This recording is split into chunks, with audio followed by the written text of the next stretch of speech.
Do we have levels? I think we do.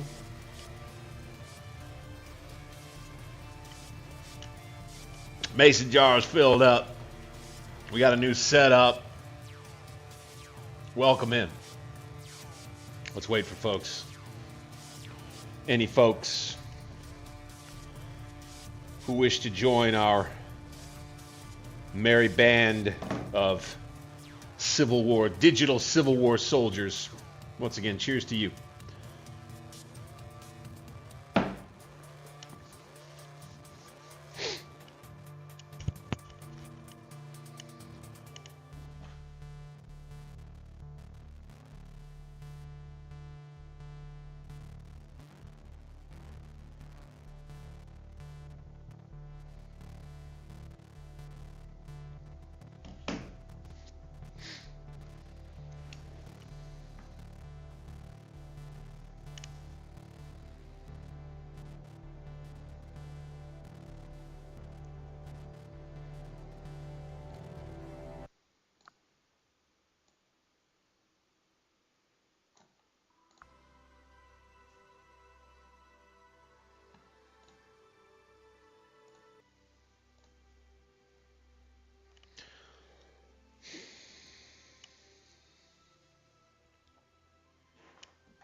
Hope you like the new setup here.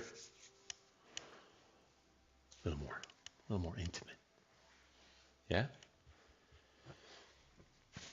A little more normal.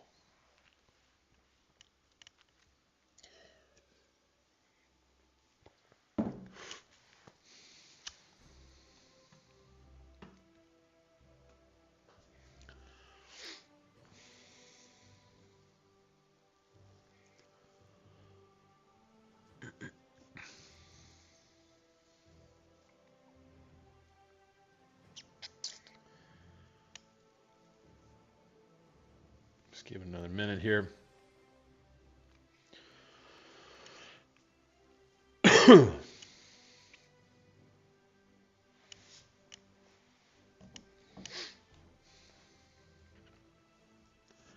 All right. Might as well go ahead and jump in. Hello there, YouTube fans, friends, new recruits, and veterans to the channel. Welcome to Scourge of War Gettysburg Remastered. With me, your humble and gracious player host, Bank60s. Thank you for joining me here in the flesh, in my home, as we take on the next couple of scenarios. We're going to dive into some single-player Gettysburg battles tonight. And the idea, after a little bit of work offline and behind the scenes to ensure that we can advance to these next scenarios, we're going to go. And first, we're going to take on scenario number 14 as a Union division.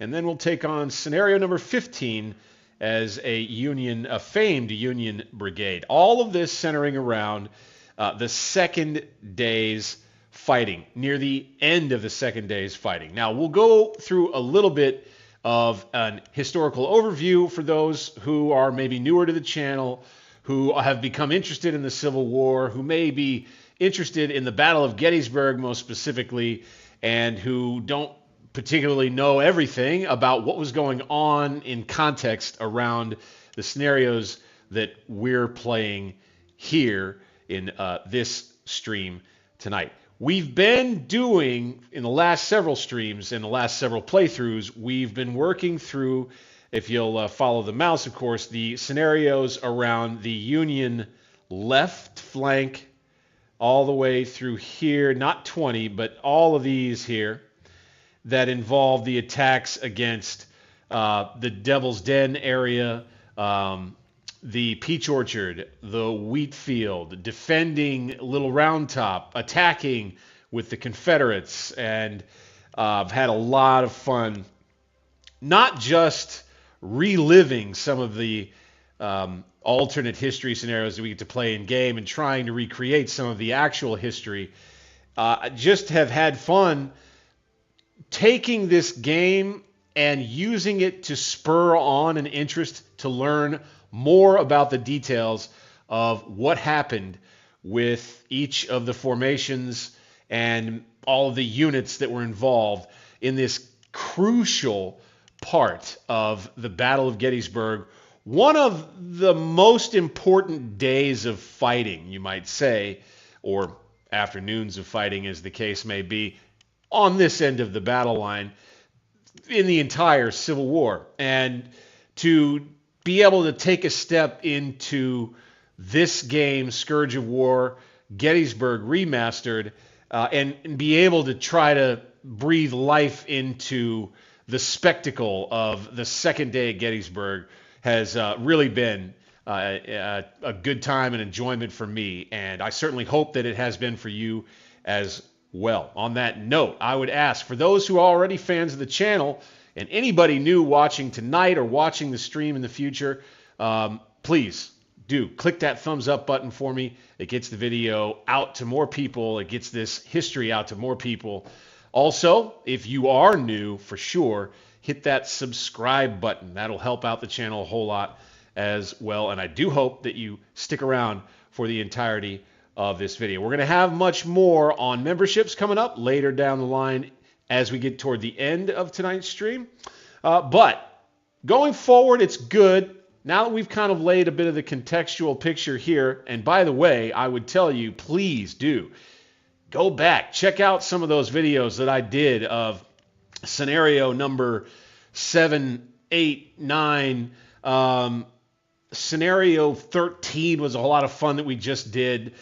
We did a replay of scenario 11, which was McLaw's big attack, the Confederates' big push through the peach orchard and toward the wheat field, and I think you'll really enjoy what I was able to at least try and recreate with those playthroughs. Appreciate everybody who's tuning in right now, by the way. Thank you so much for taking the time. Really appreciate you for that. But as we move ahead, we look at a rather more underappreciated part of the second day of Gettysburg, and that is a key part of Robert E. Lee, the Confederate general's plan for the day was, and I'll follow the mouse onto the map here, the pressure that he wanted to place on this end of the Union line, hopefully in coordination with the pressure that he was placing on the left over here, with the intention for those attacks to produce enough pressure on both flanks to essentially force the Union troops, all the guns and all the rest, off of Cemetery Hill.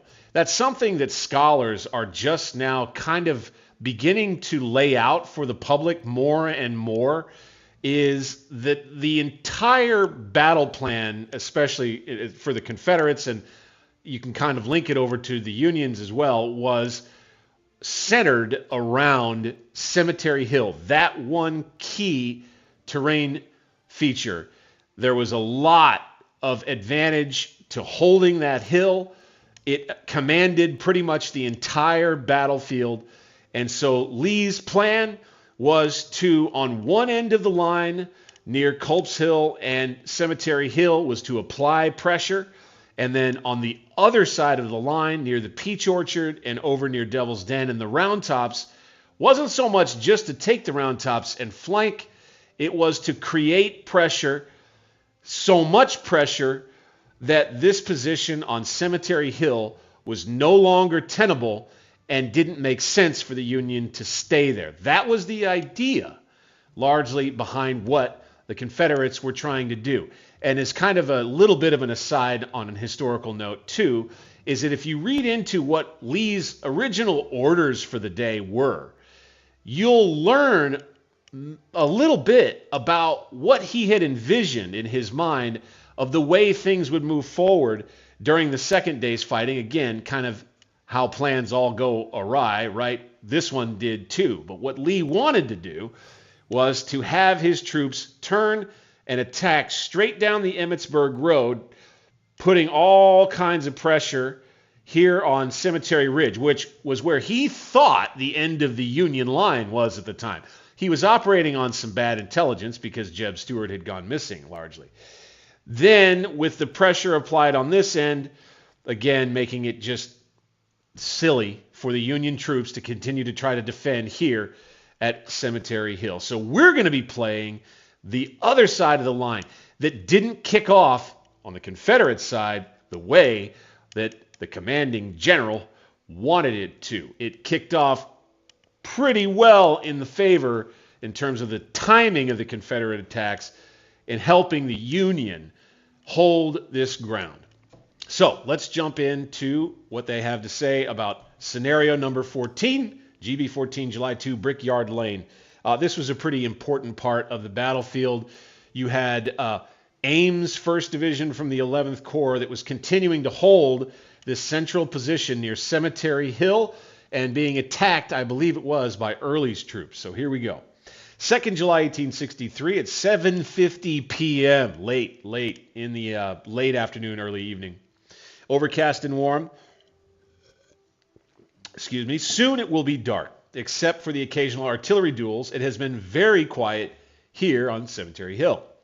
Indeed, a lot of the fighting at that time had been going on behind these guys' backs toward the left end of the Union line. It says here, though, perhaps it's been too quiet, right? We are to hold the line against the expected rebel attack. We need 3,000 points for a major victory. We need 2,500 for a minor victory, and I think that's probably what I could expect to actually achieve at my best.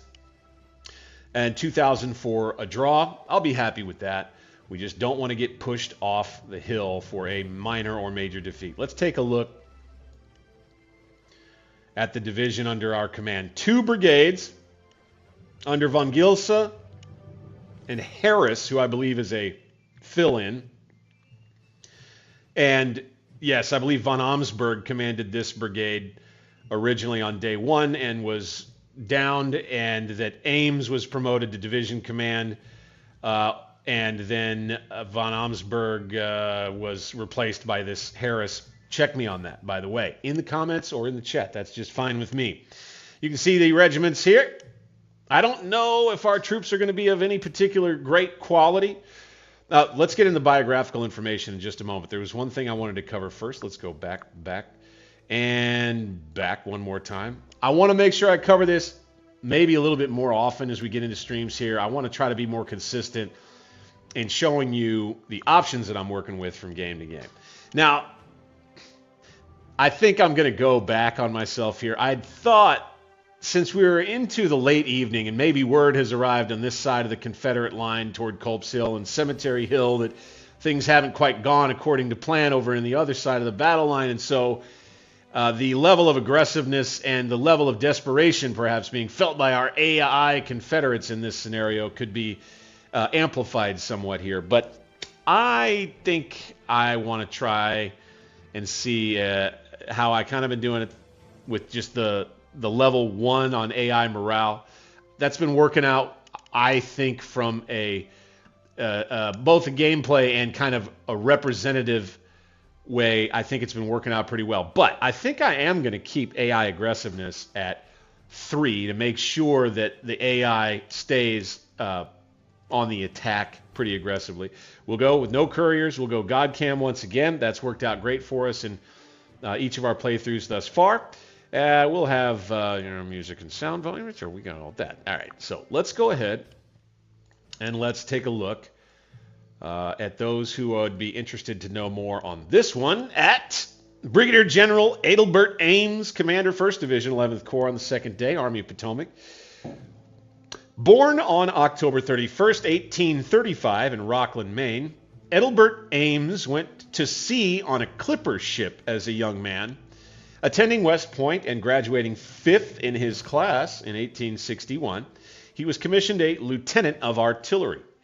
During the massive assault by Confederate Lieutenant General Richard S. Ewell on July 1st, 1863, Ames Division Commander Brigadier General Francis Barlow moved his division well in front of other elements of the 11th Corps. to a slight rise that is now known as Barlow's Knoll, Blocher's Knoll at the time. This salient position was quickly overrun, and Barlow was wounded and captured. Ames took command of the division and led it in retreat through the streets of Gettysburg to a position on Cemetery Hill. On July 2nd, the second day of battle, where we are here, Ames' battered division bore the brunt of the assault on East Cemetery Hill by Major General Jubal Early, but was able to hold the critical position with help from other units. At one point, Ames himself took part in the hand-to-hand fighting. Maybe we'll get into some of that as we get into the scenario with those amped up aggressiveness settings, right? So let's dive in.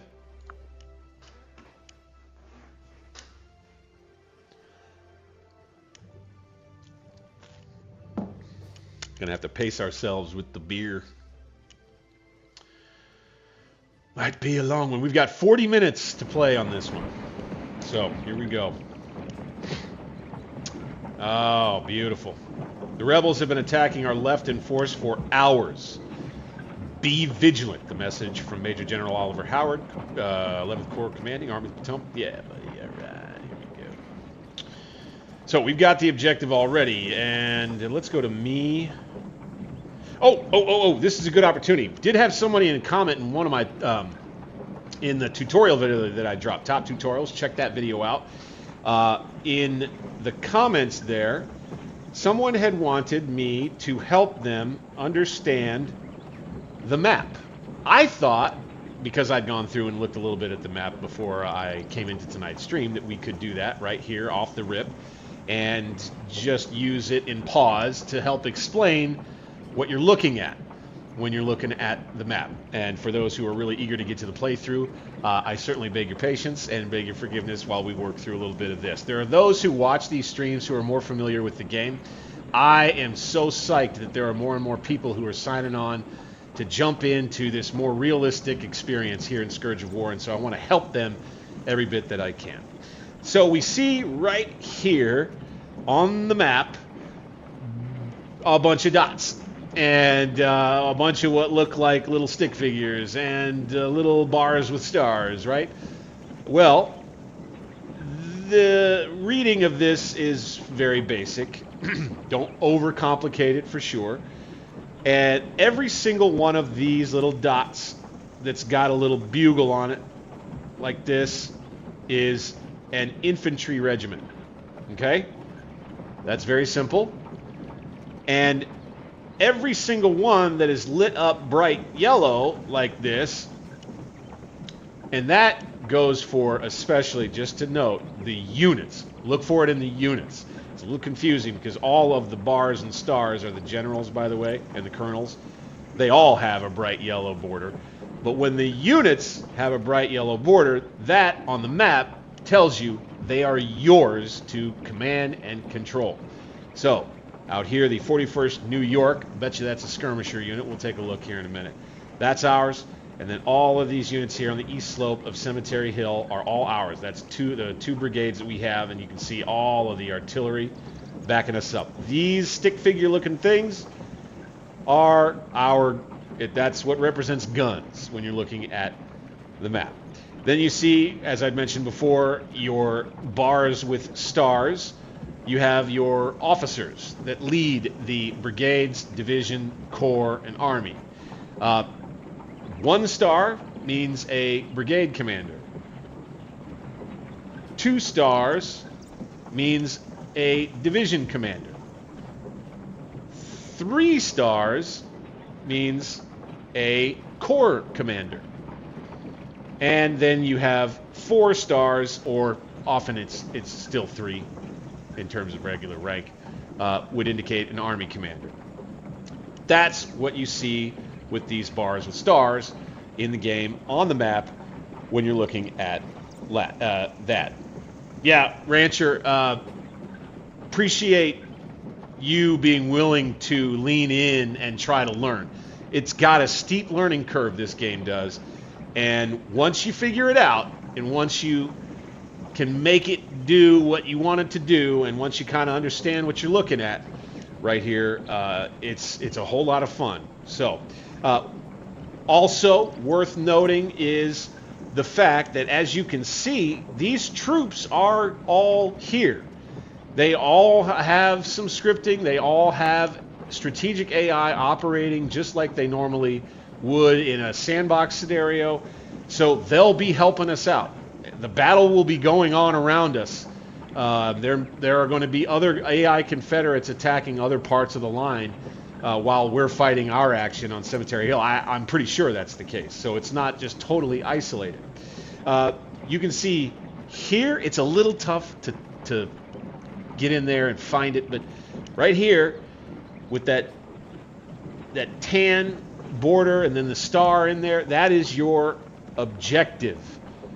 And that gives you all the information that you need to see about how important that objective is to your goal of winning the scenario. So I don't know, but I think this is the single objective for this entire scenario. And as long as we continue to hold it, it is an all hold objective. You can see Cemetery Hill, from reading from left to right, all hold. You need 100 men, and then RAD is radius. You need 100 men within 100 yards. If you have that, you will get P is points, 100 points. And then this one is kind of tricky. It says 0 minutes. That just means 1 minute. So what they do is every 59 seconds is, by virtue of time in game for calculating victory points, every 59 seconds ends up equaling a minute for points. And so, but measuring it, 0 or 1, 59 is not 1 unless you round up. It's 0. So that's just the reason why it says 0 minutes. But what that means is that every 1 minute you will get 100 points for having 100 men within 100 yards. Now this changes scenario to scenario. The number of men required, the amount of distance, and I couldn't tell you the wherefores and the whys behind all of that, but do go from scenario to scenario and take a look at your objectives on the map like this, and you'll see what I'm talking about. You have units that, this is a little bit of advanced knowledge and nuance, but you can, by looking at the map, once you have some experience with the game, more experience, you can see and have an idea about generally what formation each of the brigades is and divisions is in on the line. You can see these guys, they're spaced out a little bit. They're in a line. All these guys are in line formation, most likely. Same here, and on top of that, when they're all spread out like that, you know that each one of those regiments is pretty big, has a lot of troops if they're spread out like this. The only other reason that they would be really far spread is if there was 1 or 2 of the regiments that are in skirmish formation. That's something that you can keep as a key in your mind when you're just flashing to and looking at the map. Artillery pretty much always lines up the same way. You can see these are deployed in line of battery lines and ready to go to fire, open up. You have another cluster back here. Looks like it's kind of more in column, ready to move forward if needed to replace batteries that are spent. And so you can judge by looking at that. Over here is an infantry formation. I believe these are First Corps remnants here and here. And you can see how these are all the individual little regiments right here, right? Looking at the map, that's how you see it. And what that shows you is that they are lined up in a real tight formation, brigade formation and division formation, likely in either column by division, but more likely in road column by the whole brigade or the whole division. And that's just a little bit extra knowledge and what experience kind of teaches you about what you're looking at when you pop up on the map right here. So we'll continue from here. Want to say once again thank you for tuning in, and let's see if we can get ourselves a victory at Cemetery Hill, man. We're playing defense, so it should be a little easier. We got the 41st New York with 218 men here.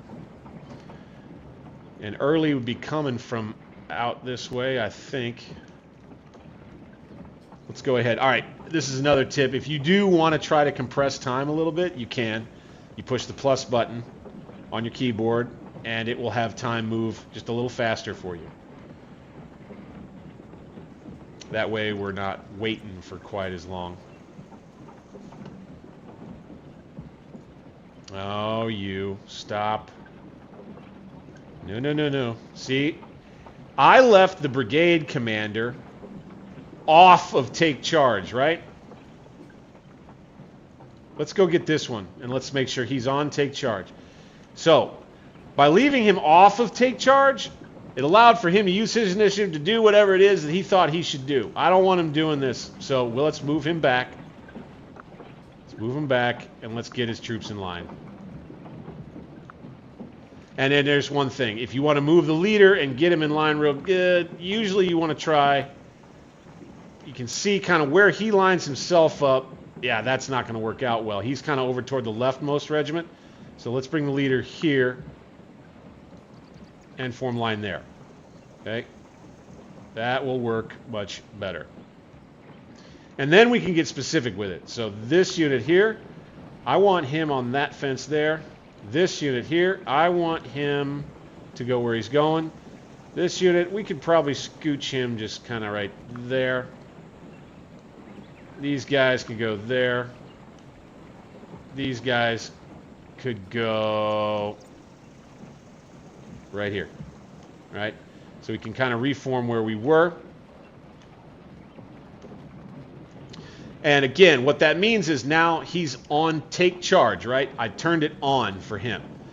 And that means this brigade commander, here are our Confederates out there. Once again, just a reminder, I'm going to try to do this kind of as we continue playing through these scenarios, is he will not move, he will not issue any new orders, he will not do anything at all until I tell him to move,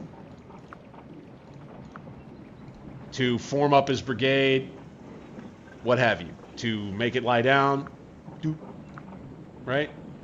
Back up again. Oh, I just noticed, I didn't really know this, as much about this in history, was the fact that we had a stone wall to work with here, as well as the fence. And you can see along the line here, you guys, yeah, this is fine. Go ahead. You can see there's kind of this weaker part of the line where all we have is the fence. This is where they're going to hit us the hardest, I think. Let's go.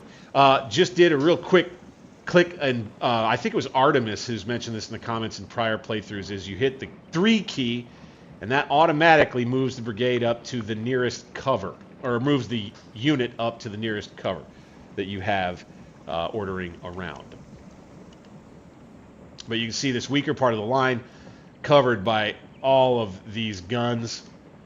That should be a significant issue for the Rebs. Now, we need to get out here and start paying attention to what's going on. Let's come right here. Double time it, boys. And let's see if we can slow these guys down. You can't come up here! Still getting these points, right? Yeah, okay, I got 400. Good. I think this should be pretty easy to win. We got a wall right here. Good.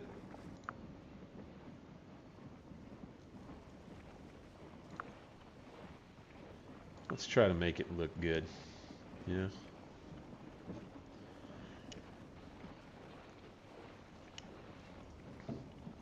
Open up. Volley fire coming their way. Load up your guns, boys.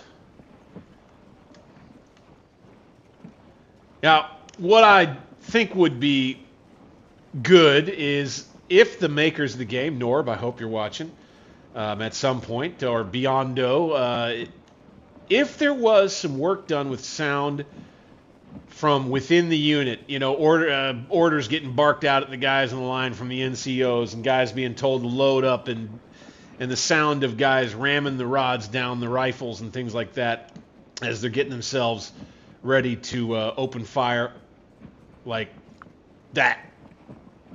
Ooh, we missed the sound of the rifles firing there, it sounds like. But we'll open up from there. They'll be engaged, and away we will go. Hope we don't have an issue with the sound effects. I don't think we do. We can hear the flags fluttering. There we go. Revs are just coming right at us. All right, it's just these 3 regiments for now.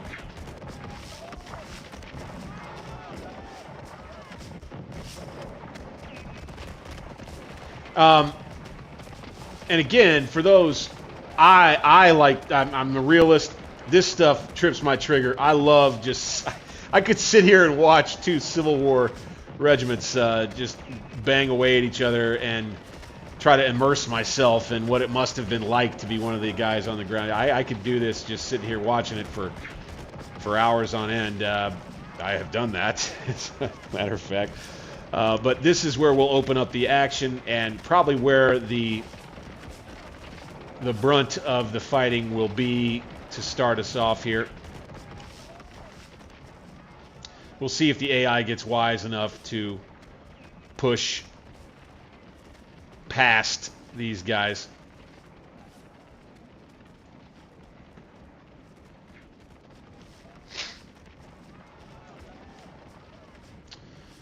Snug up on the hill. I tell you what, let's change this. I don't like this unit's kind of stuck way out. I think I may just go ahead and shift them here. Get them in column by division real quick. Now, he's back off of take charge, right? Okay, so let's put him on hold at all costs. Hold to the last. Hold at all costs is in my head from the Napoleonic game. Let's take him off command, do the same thing. Hold to the last. And again, for those newer to the game, that essentially is a way for you to allow for the entire brigade. Oh, here we go. General Ames, the troops are in position. I have personally checked to see that ammunition has been distributed to the correct units and that each officer has addressed the needs of his men. A detailed report will be available immediately upon request. Quartermaster, 1st Brigade. Okay, Captain Oliver Newman. But, see, these guys are all off of take charge. I've given command over to the AI, right? Well, with the whole brigade on hold to the last, it's as close as you can get to maintaining direct take charge control of the whole brigade without taking direct take charge control. It allows for the brigade to have some autonomy if, in fact, you're over, say, here watching something up close or what have you, and you just are leaving them to do their own thing and fend for themselves. Doing that will make sure that they hold their position, they don't go out real far to go fight, and you'll be in a better position that way. Looks like we've got Hayes troops on the way. Yep, there they are. 2 regiments.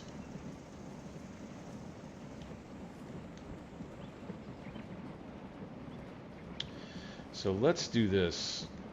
I want to see if we could with this regiment. Let's go kind of like this. Boop. Form line there. Then what I'm hoping is when these troops get up close enough to begin firing, we'll have this regiment and this regiment able to shoot down on them. How are we doing out here? 19 casualties. Looks like we're giving about as good as we're getting, even though we're on the wall.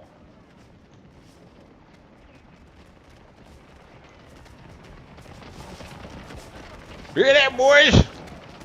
Make them shots true. Guys dipping and ducking over the wall. And that would be another cool thing to add as a graphic. This is complex, and I have no idea how it would be done, but you end up, once guys are joined in combat, maybe you could program it this way, where there's some guys that are kneeling and shooting, there's some guys standing and shooting, there's, some guys low and they've kind of already got that part figured out.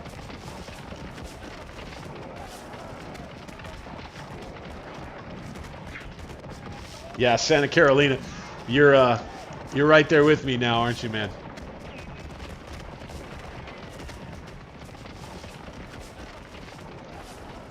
It probably could, the uniforms could be a little bit more detailed, but the way that they've worked the detail that they did is fantastic. I love how some of these units, they've got a Yankee uniform in here, bit by bit. In some of, not in all of them, but in some of the units they do, the Confederate units. That's pretty great. Ooh, ooh, ooh, ooh. Okay, Hayes' whole brigade's on the way. This could be trouble.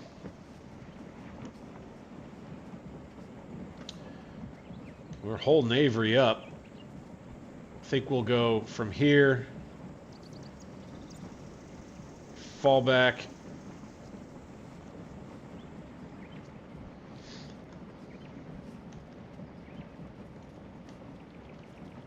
Let's oblique a couple of times.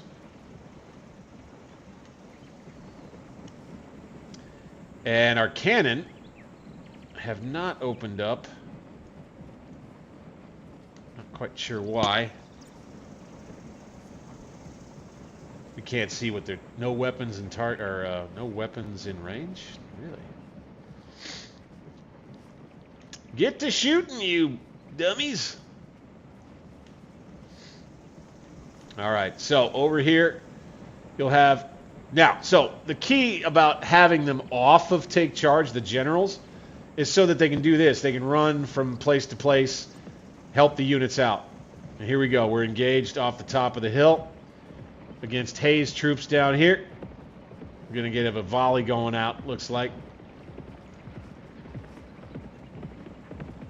Having a hard time seeing them with these guys, looks like. Let's try advancing to the next.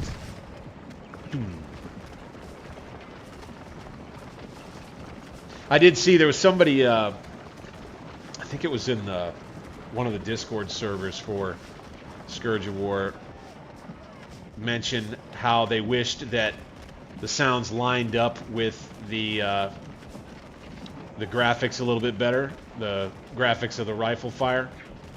I could certainly sympathize with that. Still having trouble seeing, guys. Okay. Let's maybe change things a bit here. Maybe, I don't know. Tough to decide. Okay, this unit here, they're ready to head for the rear. Boop.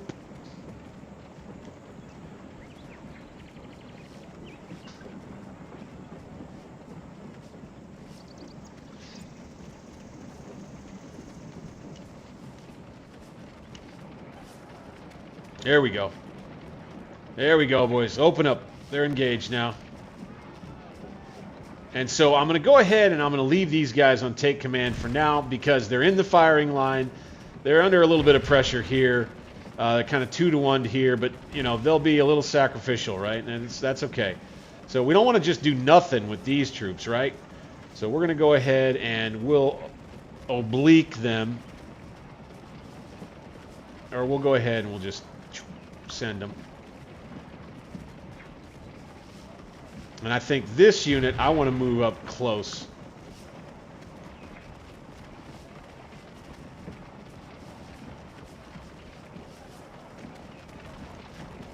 And these guys are resting again, so let's go ahead and oblique them.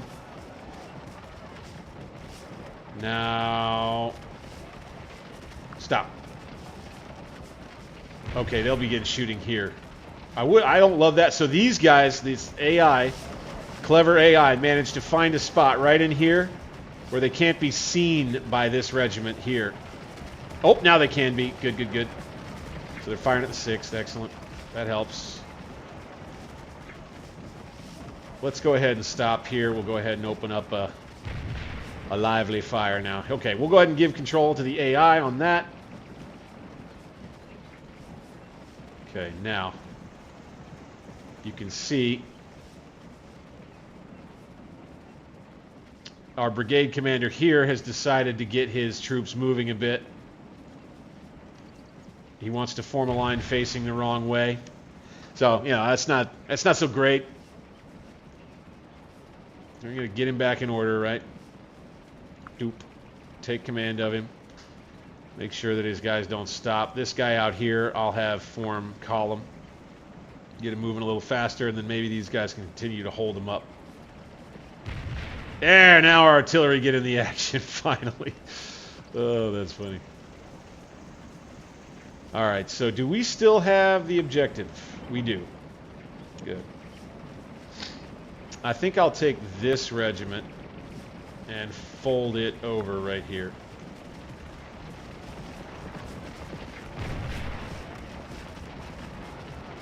Let's wheel. Just so that our frontage is covering things just a little better there. All right, they're going to come around this way. Yeah, this is just kind of mano-y-mano up here on the hill.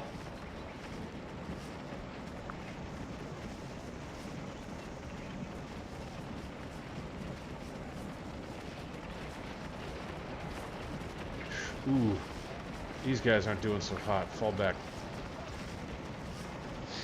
These two regiments seem to be doing okay. They're getting outperformed, even though they've got the terrain.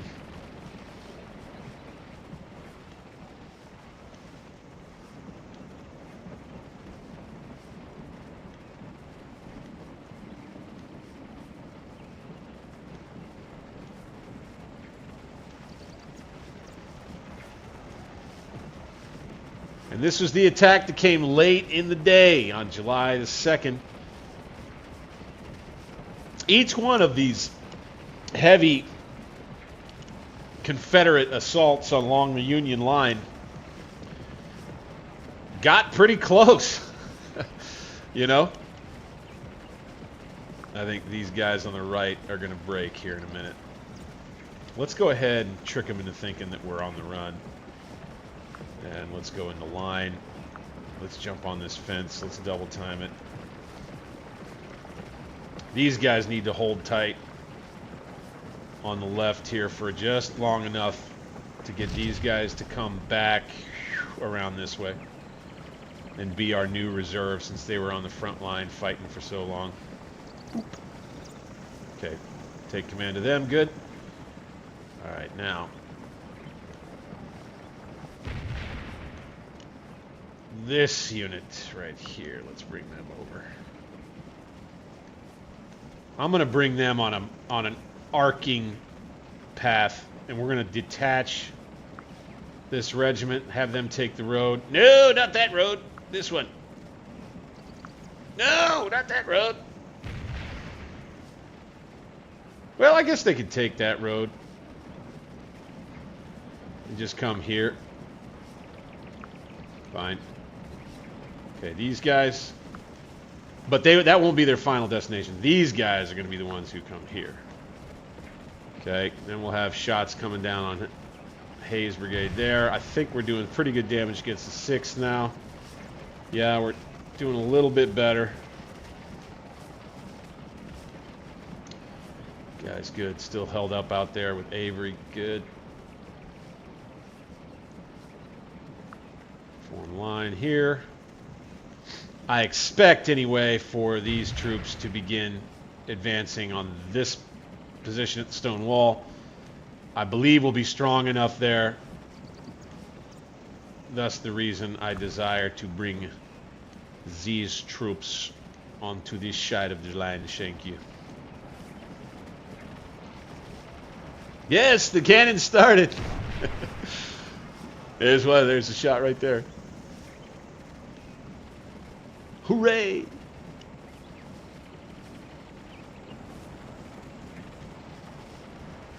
All right, let's get these guys back in road column.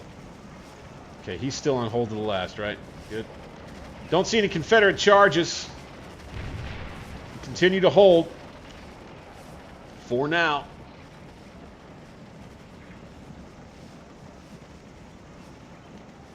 We got Avery preoccupied, but here we go. Our other troops out here from the 11th Corps. Those are some of our buddies from von Steinwehr's division.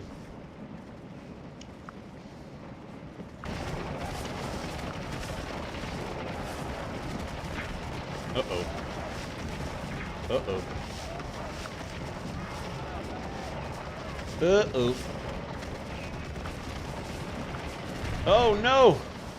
I've lost control of my camera tilt somehow. Uh-oh. Uh-oh. That's no good.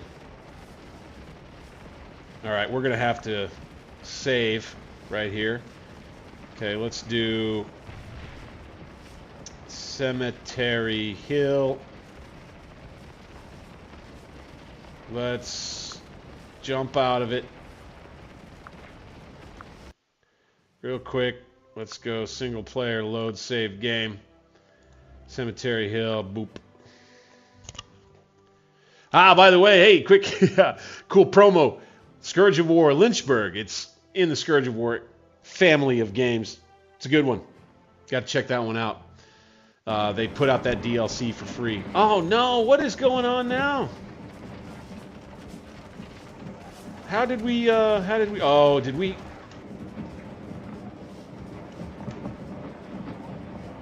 Okay, go to me. Shoot.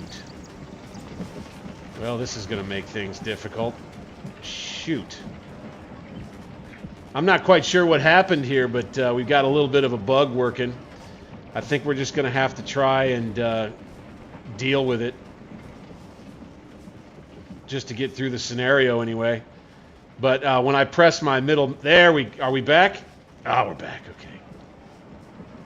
I'm just not pushing it hard enough. Okay. Oh! Oh, there's something wrong with my mouse. No! Oh, that's no fun. Okay, so you... Column by division priest. Good.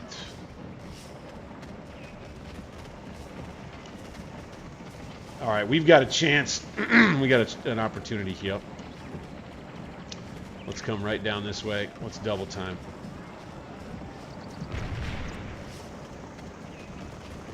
These guys lay on down just in case. Okay, looks like we're doing pretty good against 6 right here.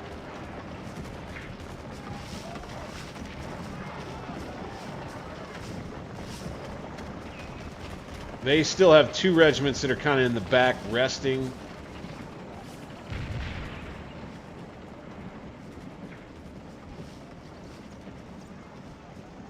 How many points we got? Almost 2,000? Cool.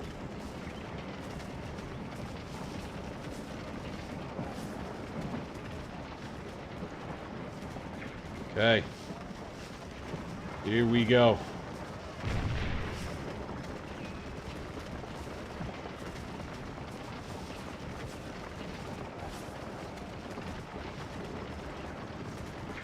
Oh, another thing that they kind of took out of this game that in the remastered version that I loved having in the original version of the game was the ability for there to be ambiance that you create yourself when you pick a unit that's kind of behind the main line, that's nowhere near any enemy units, and you click the charge button. You're able to create like a rebel yell ambiance or the Union's charge yell. I always liked that. So let's come down here and we'll flank them a bit for a minute and see if maybe these guys wake up and get wise. If they start heading our way, we'll probably pull back. That'll be deadly for the 9th Louisiana out here. Big volley right into him. Ouch.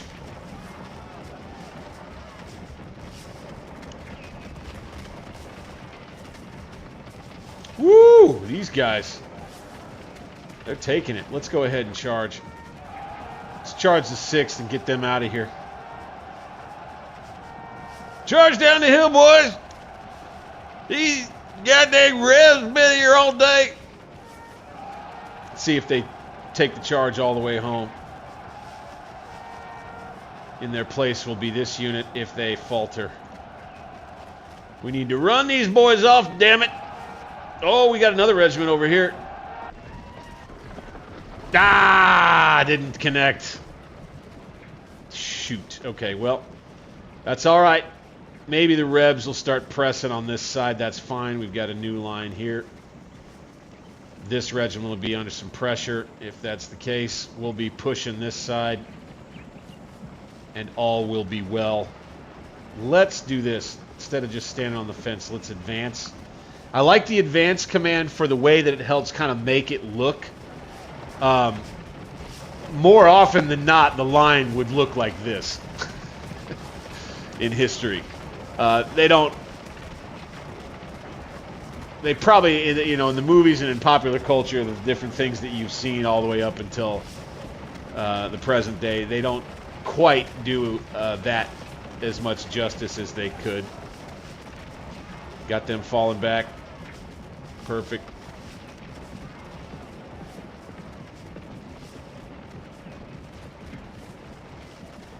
Colonel Harris has been hit. No!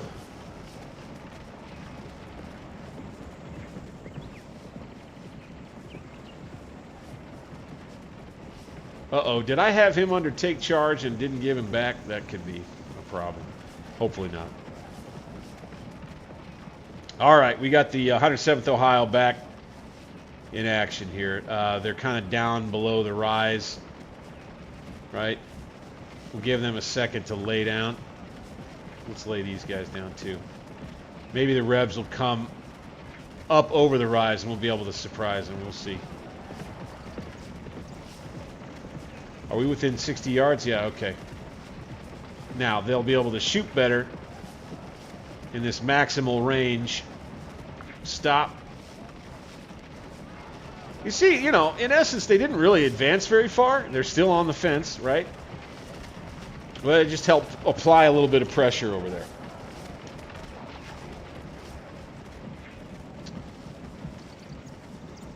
Yeah, we're having a little hard time with the mouse here. That's a bummer. Okay. Rebs aren't paying a whole lot of attention to us over this way.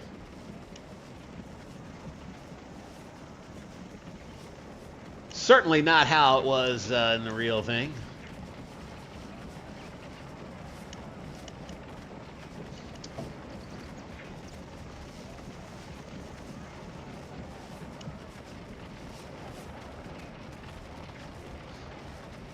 Any votes for a charge anywhere along the line? Another one? This would be the obvious spot. You know, but time and rifle fire can do just as much, and especially in this era. There's a reason why they, with the weapons that had been developed by this period, they didn't use the bayonet. They didn't resort to the bayonet quite as much. Because from a military scientific perspective, your odds were usually a little bit better if you just shot it, you know, traded gunfire and got yourself into an advantageous position on the flank and just shot and just heat, you know, turn up the heat. Rapid fire. Okay, these guys are probably pretty well rested.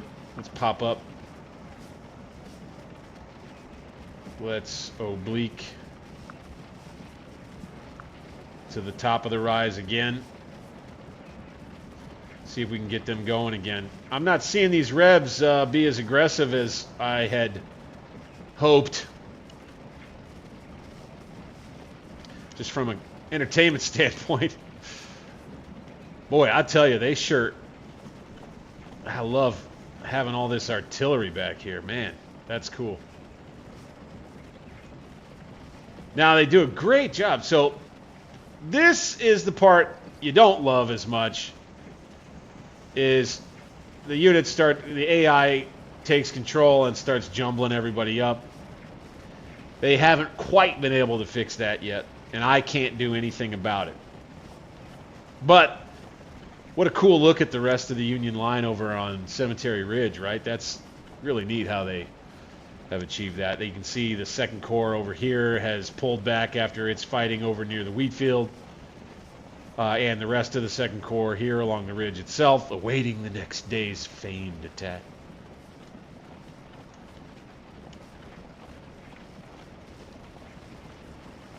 Okay, we've opened back up here. Good.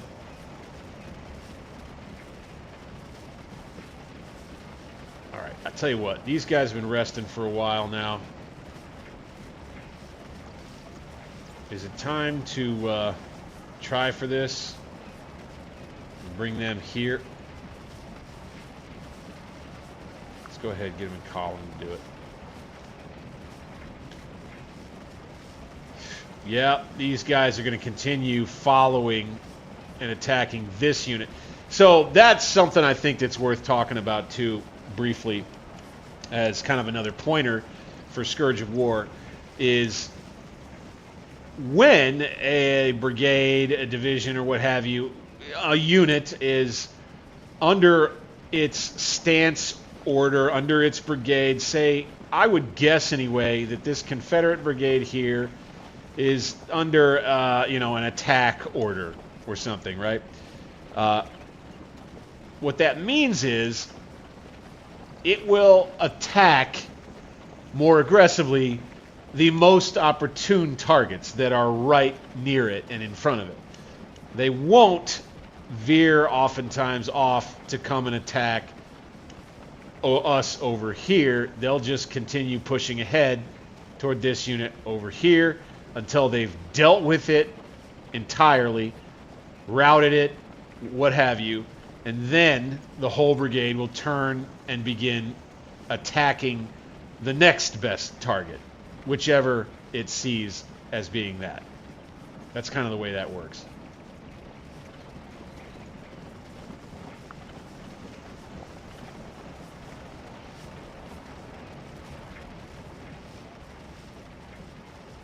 All right.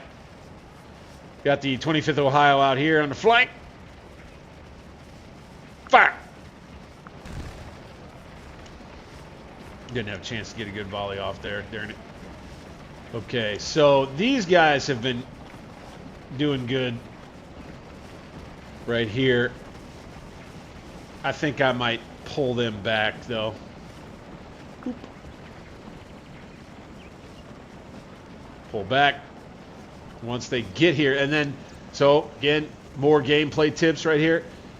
When a unit is on the retreat like this, when you've ordered them back and they're on the retreat to a position in the rear or rearward, you will not be able to do anything with them. You cannot control them. They're busy getting to their fallback point. Once they arrive right here and start reforming again, now you have the opportunity to actually control them again and get them on the move. Get them in column going there.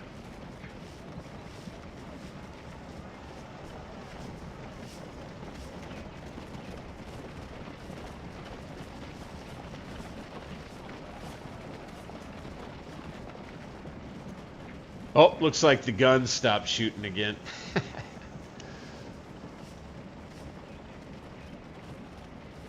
I'm telling you, this mouse, I'm going to need to get a new mouse for crying out loud, you know?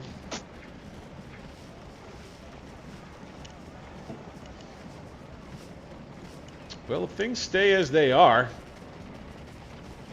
let's advance to the cover. 3 key, right? Oof, this was nasty in here for the 6th. You don't see them pushing too hard with either of these units, which I'm fine with. Let's lay these guys down. They're resting.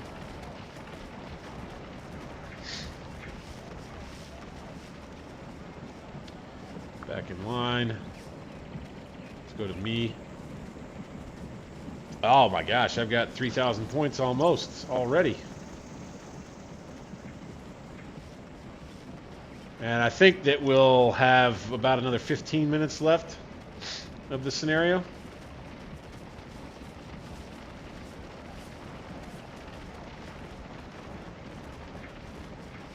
So in the real thing, you can hear me just continue to try to push the mouse to get it to turn right. Oh God, it's not working. It's on its last legs, I feel like. It's really just not working now very well at all. Darn it.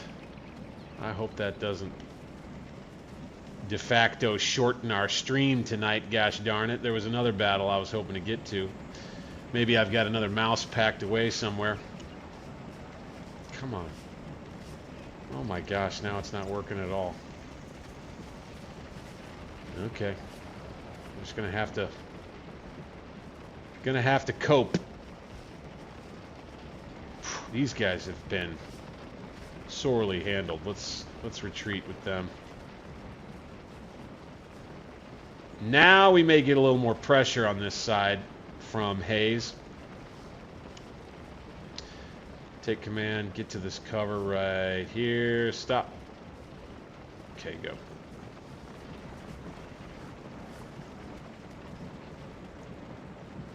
I mean, you know, it's a cool view anyway.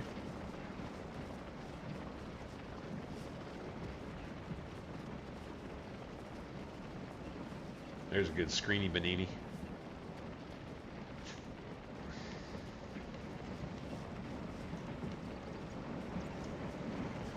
Got it to work a little bit there. Jeez. Okay, we're at over 50% casualties at the 107th now. Right? We'll have them here. Laying down.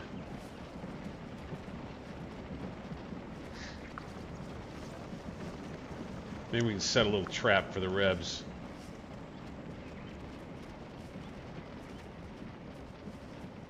Let's peel this regiment over. By the way, this guy, he's under my command. Good. Let's peel this regiment over to right here. Column of the way there.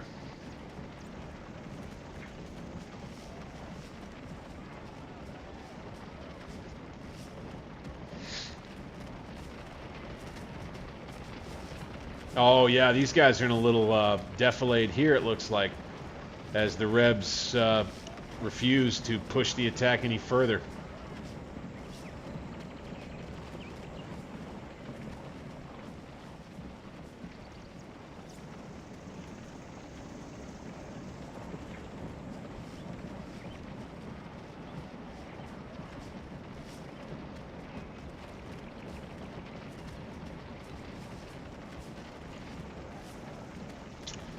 Nowhere along the line have I gotten to the point where I'm actually outperforming the Rebs. You know, I'm taking quite a few more casualties than I'm giving. And there's, we come upon little itty-bitty teaching points as we go along here, which is always fun. And that's kind of the way that you should read. They do much more detail in the Waterloo Napoleonic game in Scourge of War, but they allow for you to kind of do the math in the Civil War product, where you're looking in the bottom left here in the unit panel, and you can see the number of casualties in the Waterloo game. They actually mention the number of enemy casualties that have been inflicted. In the Gettysburg game, they don't. They just show the score. Now, that if this number is kind of close to what this number is in negative value, what that means is, generally speaking, you have taken that many more casualties than you have inflicted. A minus 31 means that this unit has taken 41, or has taken 41 and it has only inflicted 10, is generally what that means. Now, there's a lot more that goes into that. If the unit falls back without you telling it to, that will cost the unit points. If the unit retreats without you telling it to, that will cost the unit points. If the unit surrenders, that will cost the unit points and it cost your side points. Kind of more details about how all that works. I think that's good.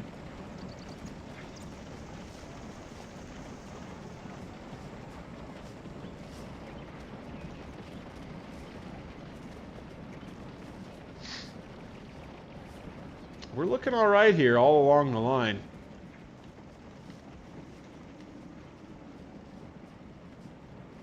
Up there on Culp's Hill, they're going to start getting hit by Avery's men, it seems. A lot of times, as I'd kind of mentioned before briefly, my hope often is for those who already know and love these episodes of the Civil War to come and enjoy this recreation of it on a video game. And for those who don't know as much and who know gaming first and a little bit more and who are excited about playing kind of a cool war game, to then see what it is that we do here and take that curiosity for what really happened over to the books and to other documentary series and things like that, and go actually learn about what really happened on the field with these guys. I think that that's part of what it is I try to put together for folks here.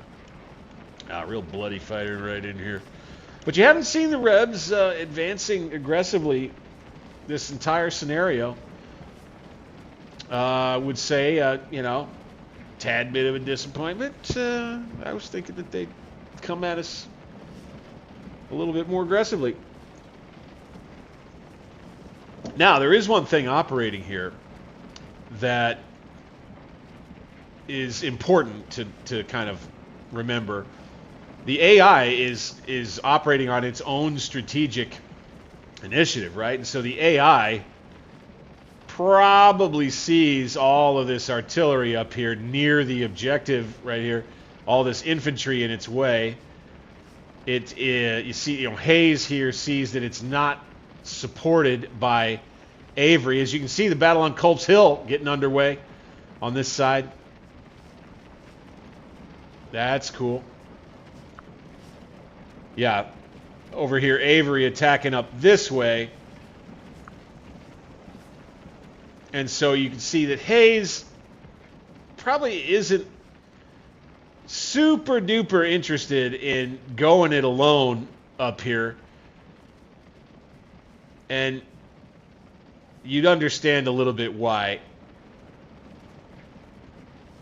You understand by looking at this too more about what I was talking about earlier, which is the idea that over here with these attacks, it was just to apply pressure. It was just to try and keep the Union Army worried enough about this side of the battlefield to not support too much of the other side of the battle line, and to make it a little bit more likely that over there on the other side, the Confederates would be able to actually push the attack through and dislodge all of this.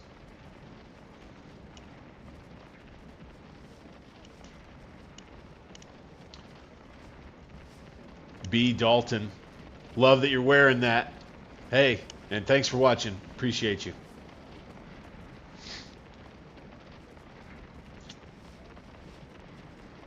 Cool to watch the attack happening up there on Culp's Hill.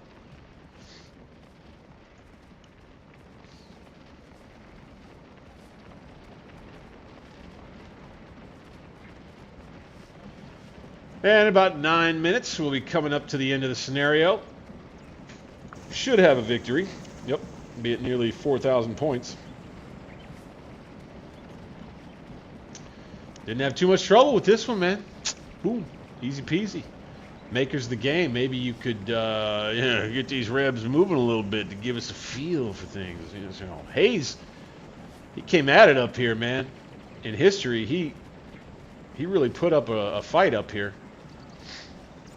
Put the pressure on, no doubt about it. Hard to Hard to think that he believed he could take this position all by himself and hold it.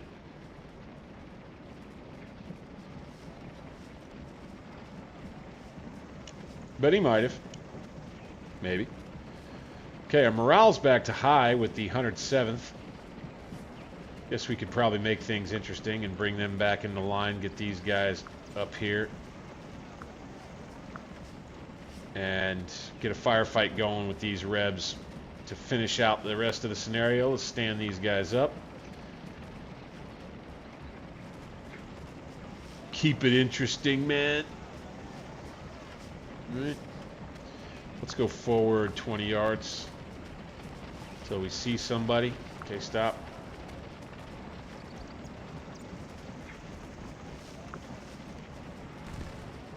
Boom! Nice volley. Good deal. Now we're opening fire on these two units further to the rear. Ah, now we got some movement. I don't think the 8th saw us over here.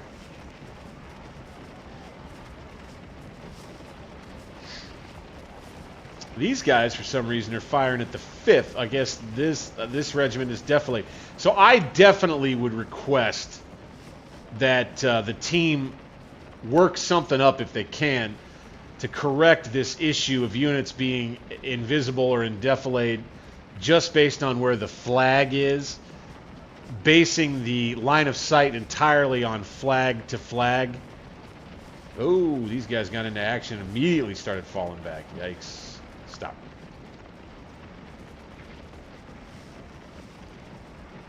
All right.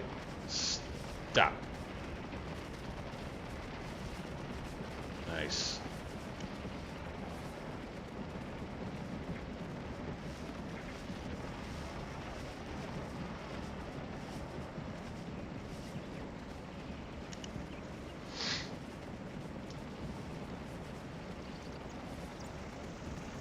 And, you know,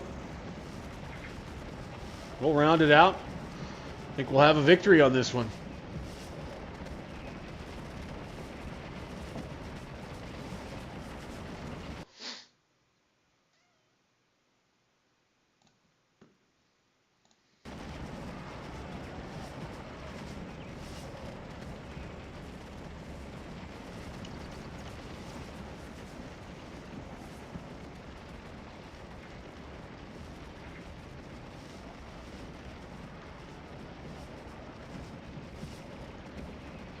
Boy, these guys have been hammered.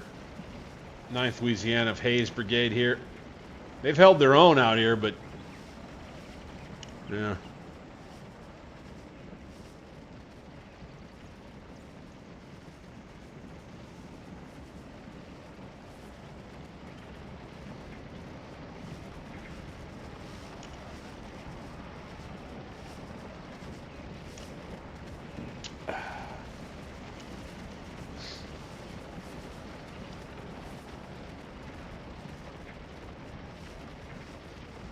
Might have been able to help the AI along. Ooh, here we go. We got a routed unit. Ooh, okay. We got a hole in the line here.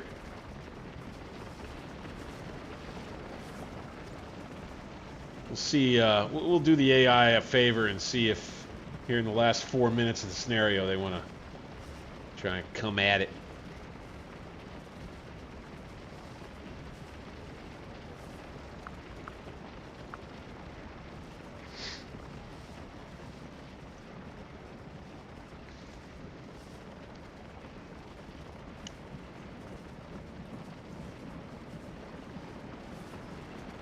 But yeah, I wonder maybe, you know, do another playthrough that's kind of more for role-playing immersion and try to help guide the AI with Avery's brigade over this way towards Cemetery Hill and over this. I think it would have been more of a challenge.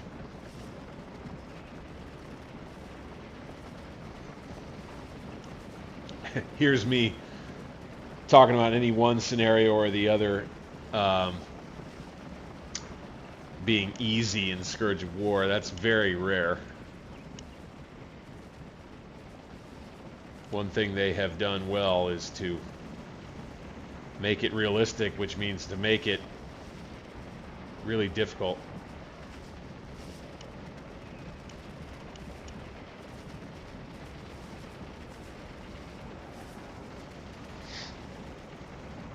B, playing the mod, huh? Cool.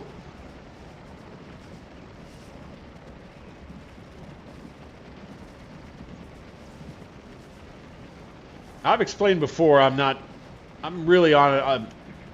big into mods, and most of it has to do with that fact that the more mods I stack into a game, oftentimes, the more I tend to screw it up and give up on fixing it. So I stick with the vanilla game a lot of the time.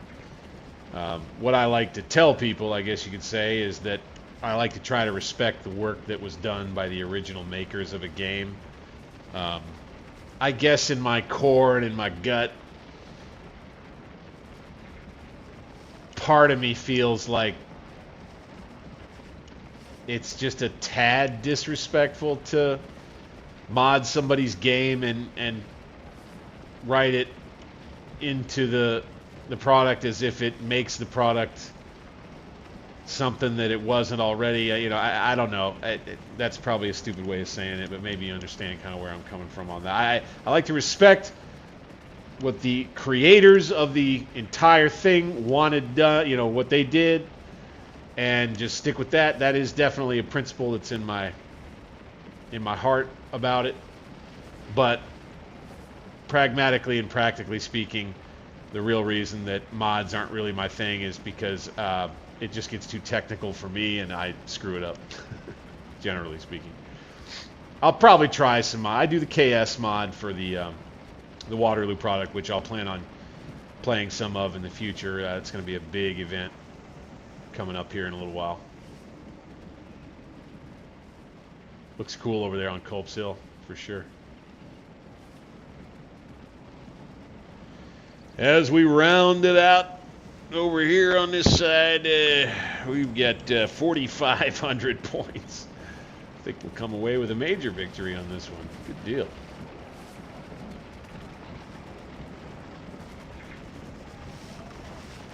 Oh, that's a pretty good one for a screenshot. Not bad anyway.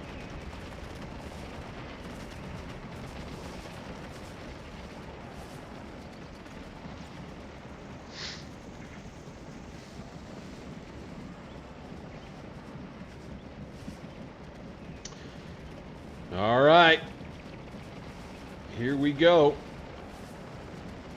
Major victory. Yes. All right, kind of knew that was coming. Good, we'll save that replay. Fine. Let's see how we did. Oliver Howard, Ames Division. Holy smokes. Did we really take 608 casualties and only commit 200, inflict 278? Wow. Huh. Wait a minute. Original strength 1895. And now 16. That doesn't make sense. What?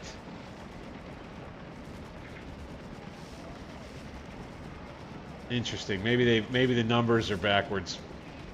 I presume anyway that's the case. I saw a lot more Confederate dead and wounded out there. Okay, we'll do this. We'll do this, and we'll do this.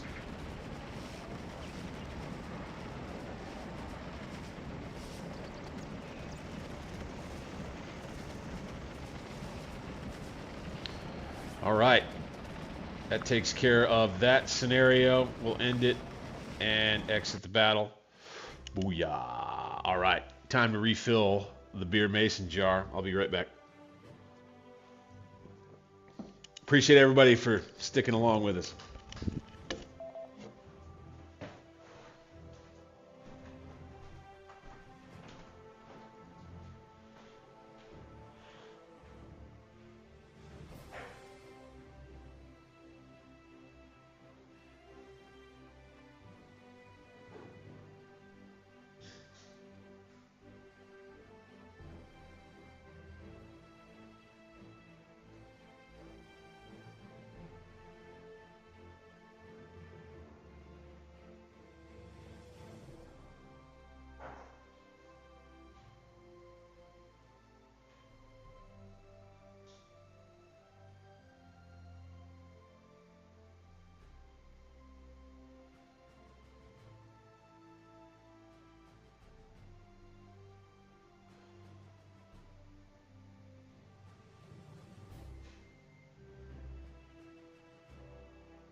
All right, let's go ahead. Now that we've got ourselves filled back up here, let's jump into our next battle. Number 15. Oh, we'll be fighting for a whole hour on this one. Holy crap. Okay. This is Green's 3rd Brigade on Culp's Hill, starting at 9 p.m. July 2nd. Oh, boy. Culp's Hill is a quiet wooded place to post your brigade. You've been busy erecting field works and are now alone. The rest of the 12th Corps has marched away to reinforce the opposite flank of the army. It is almost dark and the fighting is quieting down. Or is it? Here, we're in the same defensive position. Want to pull off a major victory, we need 6,000 points. 5,000 for a minor victory, 4,000 for a draw. So I always aim for that minor victory number, 5,000. Guarantee that we'll have a carry-over victory if we need it. So here is more about Brigadier General George S. Green, Commander 1st Division, 11th Corps. George S. Green, born May 6, 1801, was a civil engineer and a Union general.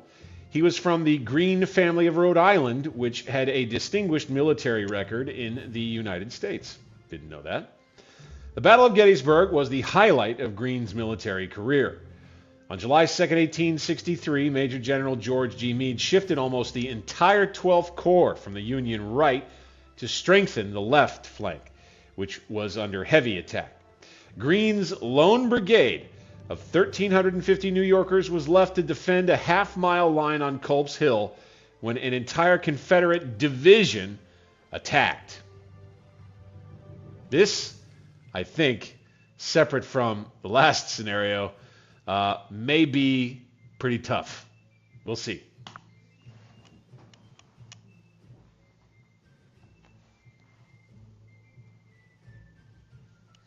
Yeah, sneaky MVP of Gettysburg.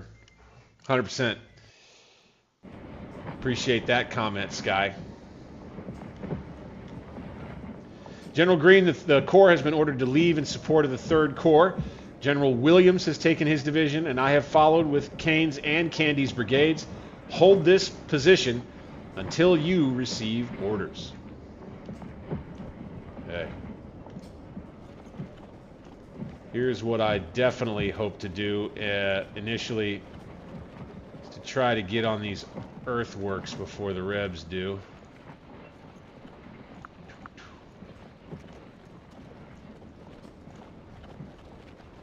All right.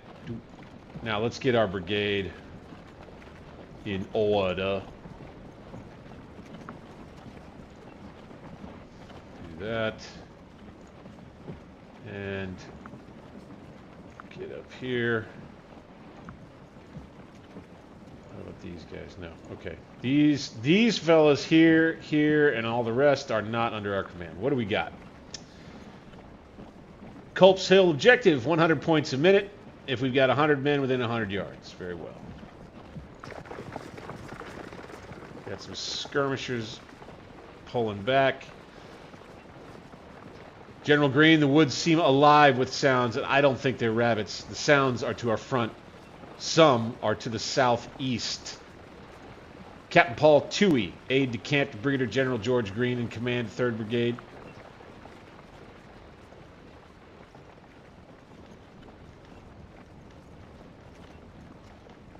Uh-oh, yeah. Some to the southeast, huh? That's not great. So the only way to do this, I think anyway, is to go skirmish formation.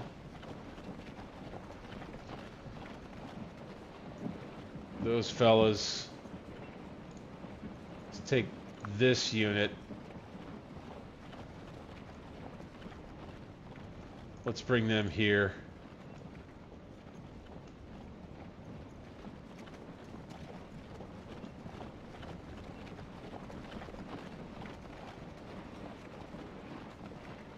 go road column.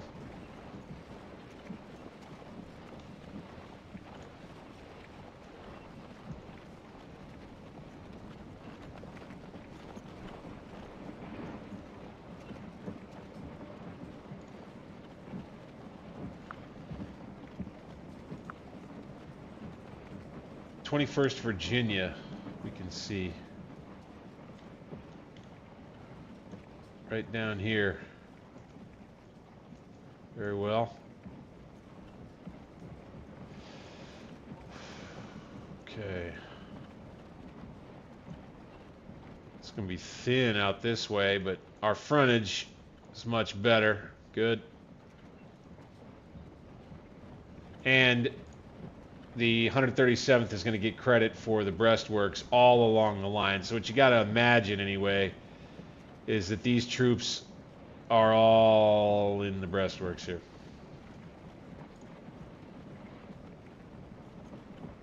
This unit will probably be skirmishers out on the flank.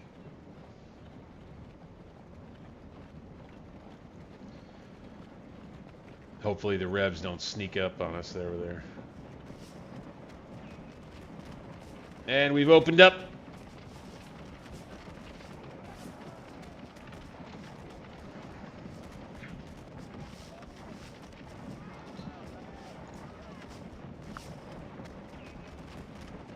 This unit, I'm going to post as a kind of a reserve.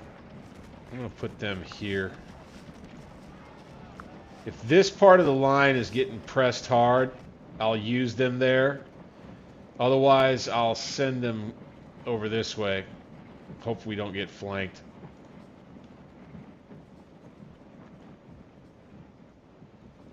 Heavily wooded hill.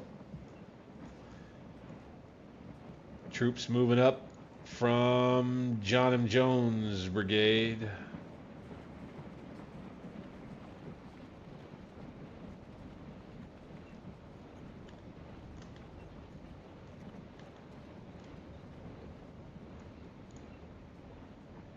Let's double time it with these guys for just a little second here.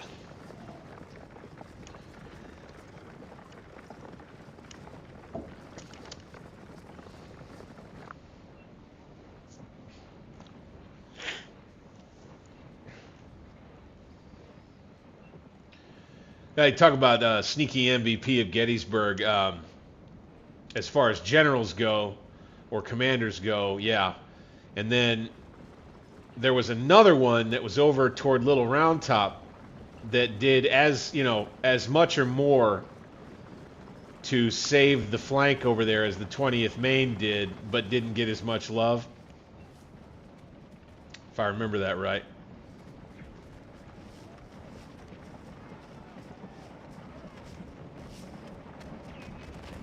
Whoa, whoa, whoa, whoa, whoa, whoa, whoa. They're right here. Holy crap.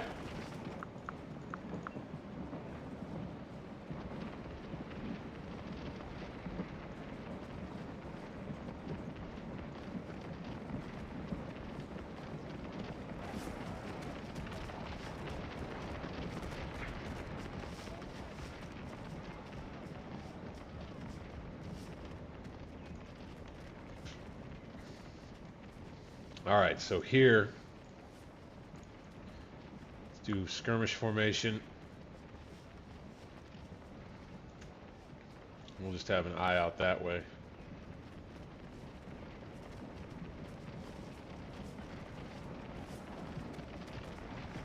Seems like initially we may end up needing help over here.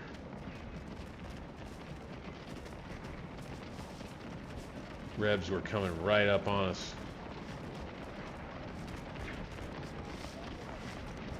So I do like the way that they've done Culp's Hill over here. You know, this was in history, it was heavily wooded terrain. They're just kind of firing at each other through the woods up and down the hill. You know, they do a pretty good job of showing how this was for real. Oh boy. 25th Virginia on the flank. Oh, ouch.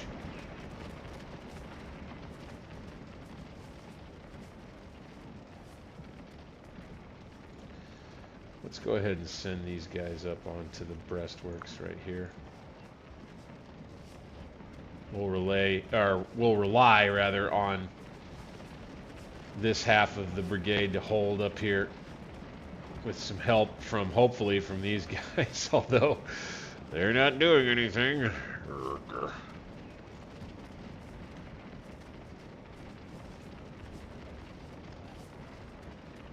Let's scooch these guys down just a tad so they're closer to the objective. That way, keep getting the points while we send these guys on a rescue mission.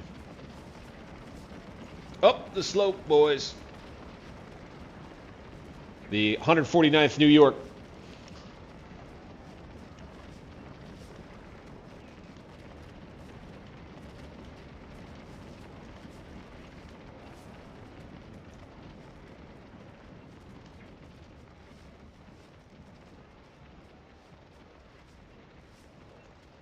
Ah, there they are.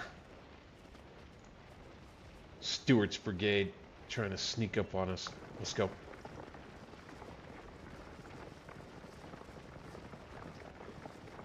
Get up on the breastworks. Go, go, go. I think they already are. Okay, good. Stop. Let's wheel around this way a bit.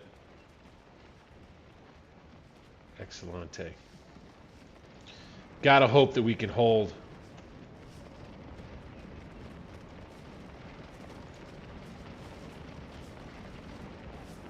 See how thin this line is. Half mile, right? For this one brigade. That's how it really was, man. Got to do what you got to do. And had the Rebs maybe been a little more aggressive over here, they might have turned this flank. We'll see what they decide to do in game right here.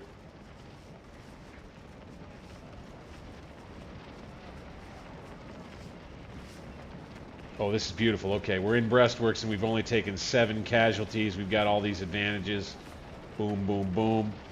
I thought we were maybe in bigger trouble up here. I think we'll take these guys and just hang tight for a minute. Oop.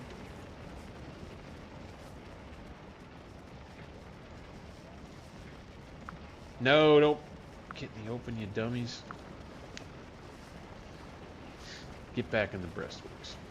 So that was one where I left them off of take charge, and their brigade commander got them up to some stuff I didn't want them doing.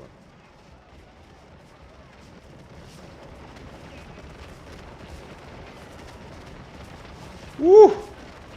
Woo-hoo! Revs coming up thick as fleas over here, man. We got trouble.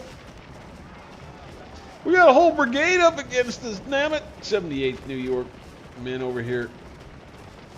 Probably a little scared. The Rebs historically did take some of these breastworks.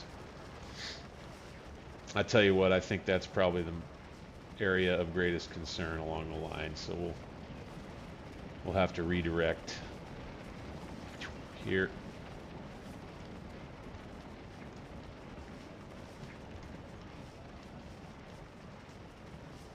God, we need a new mouse for sure. All the way down here.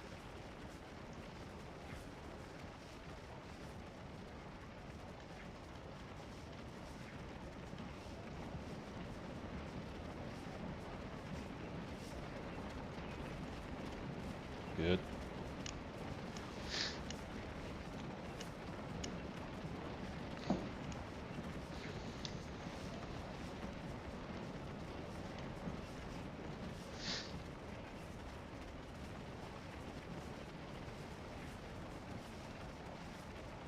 The thing that the Yanks had going for them was how thick these woods likely were, you know, tying up the ability for the Confederates to get real good information about just what they had in front of them.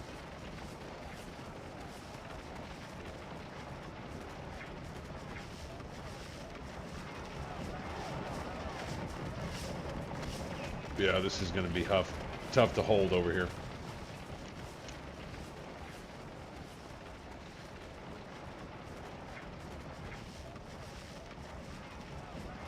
I thought we might have a charge coming. The 23rd Virginia Battalion seems like they're considering it. What kind of weapons do we have with this unit? Pattern Enfields. Ah, another skirmisher unit over here, real close to our guys.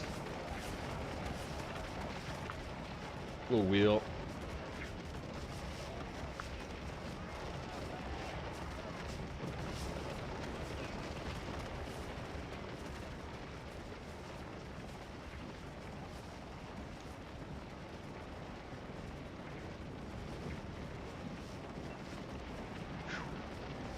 Dodgy fight right here.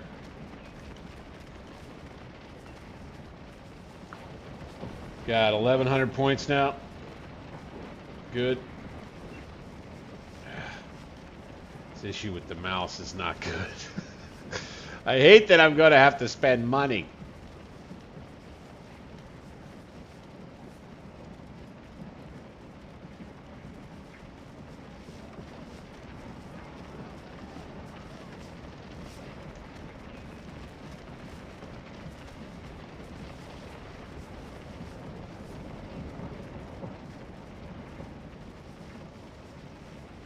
It's almost like a reminiscent of hits, the way this is having to work here. Gotta try to make the best of it. Oof, that's kind of cool looking, though.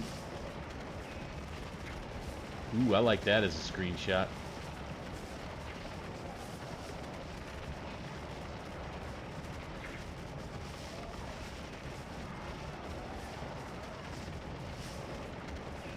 Okay, they're falling back now.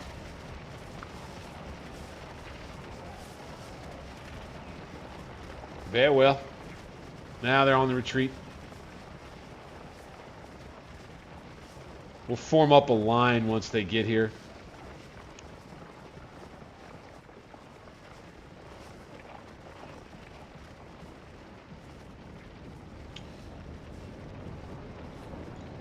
And this unit will be the saving grace, or at least that's the idea.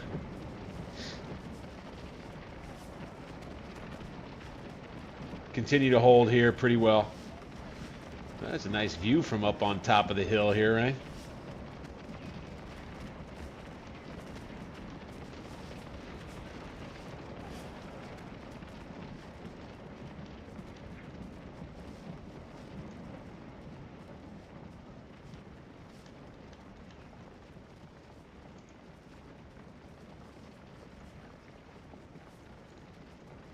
Had a unit. Oh, we got another AI controlled unit that's back here. They're not doing much for us though.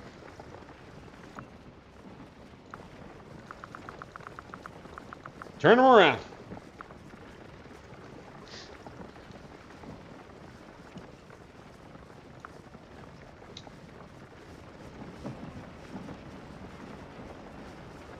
All right, now we're in action on this side of the line here. I think we're only shooting though at, who are we shooting at with these guys? 3rd North Carolina. Oh, right here. Okay, good.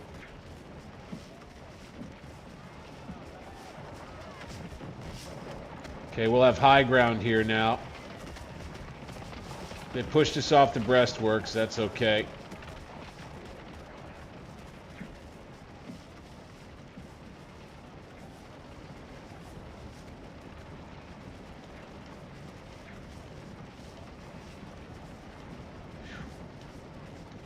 This is pretty frustrating having the mouse malfunction like this. Darn it.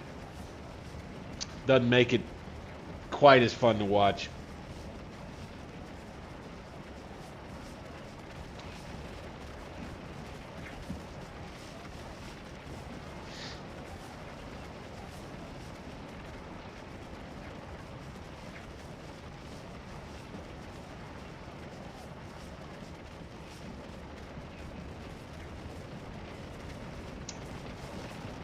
That looks pretty cool.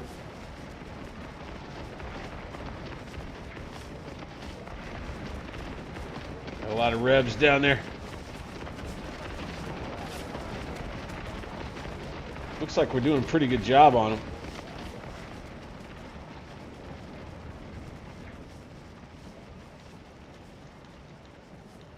Come on, man. Come on. Let's try it. Saving it. Cemetery Hill saved just the same. Let's try quitting the field real quick. Let's go options.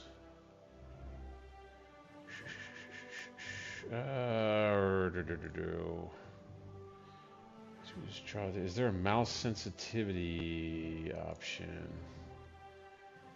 OB font size, camera speed, rotation. Maybe speed that up. Camera speed right, left. Maybe we go to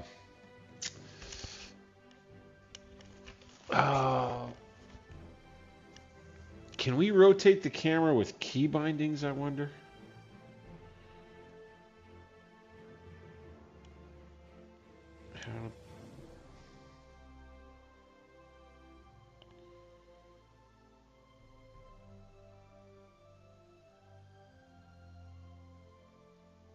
Let's try this. Rotate the camera using the following keyboard. Q and E. The arrow keys can be used to rotate and pitch the camera, allowing you to change the vertical angle of your view. Okay. All right. Let's do that. Let's load it back up.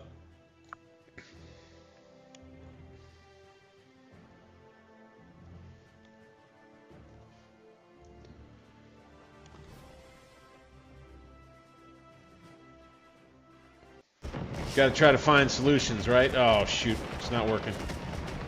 It's working like this. But it's the arrow keys aren't. Oh, I understand. Okay. Okay, now. So we can do a pan like this. But we can't do the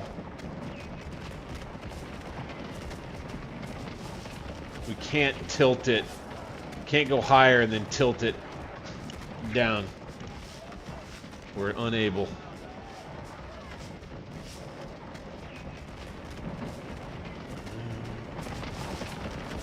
Okay.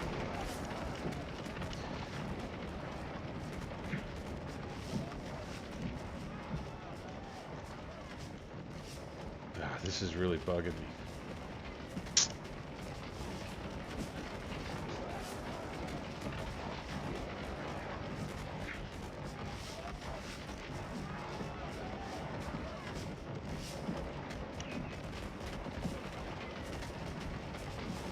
Yeah. Let's see how we do.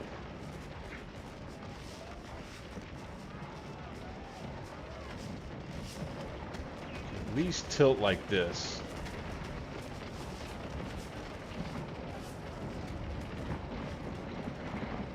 What about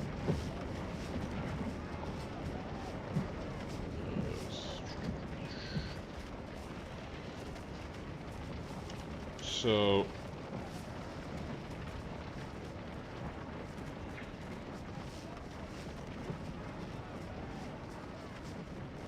move camera up and down, tilt effect, R, F.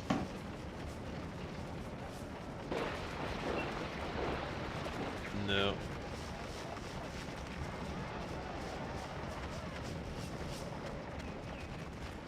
Ah, damn it. We lost the 78th New York. All right, let's go ahead and form line with these fellas.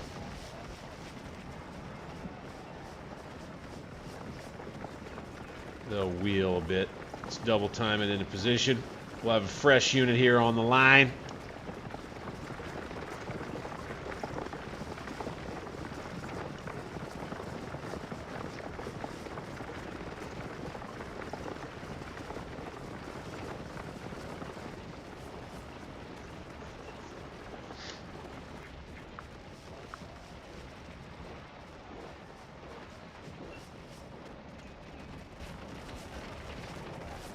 And maybe we can hold up over here.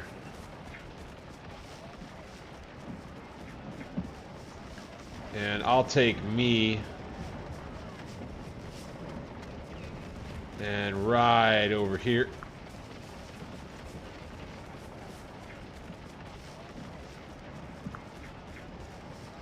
See, I would want normally to just stay over by the objective so that I can hold it with General to receive the points. See, now we don't hold it anymore. But I believe anyway that our guys are going to need us over here.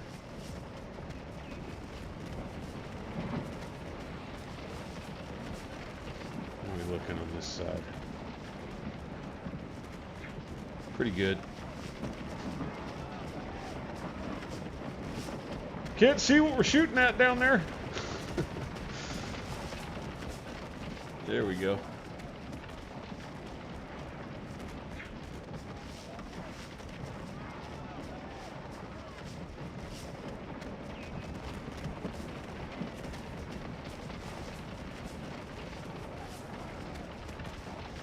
Kind of a de facto hits playthrough.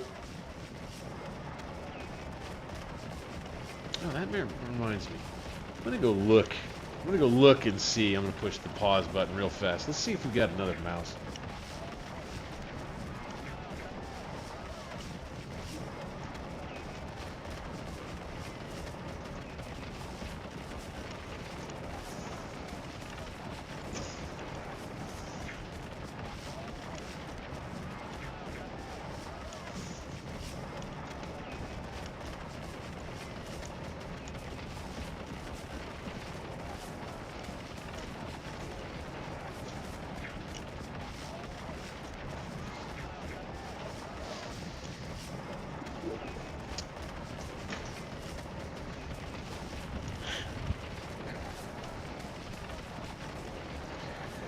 Nope. Gonna have to get a new one tomorrow. Dadgummit.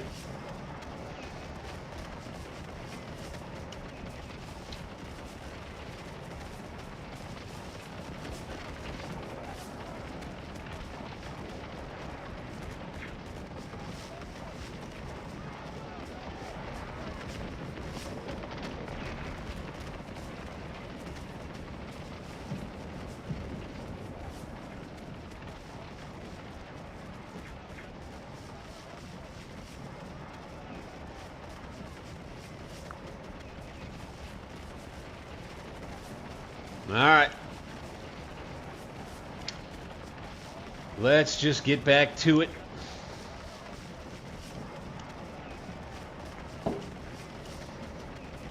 Muscle through the rest of this scenario here.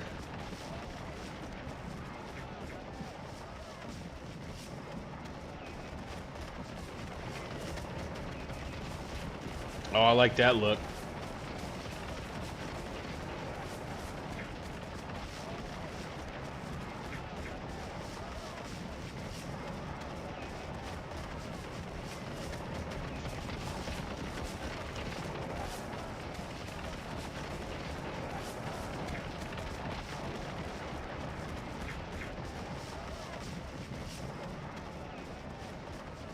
All right.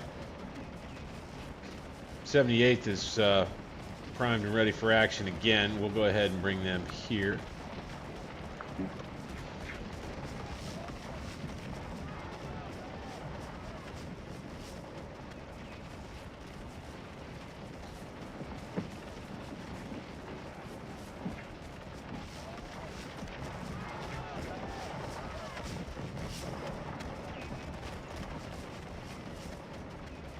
I think we'll take ourselves back over to the area of the objective again.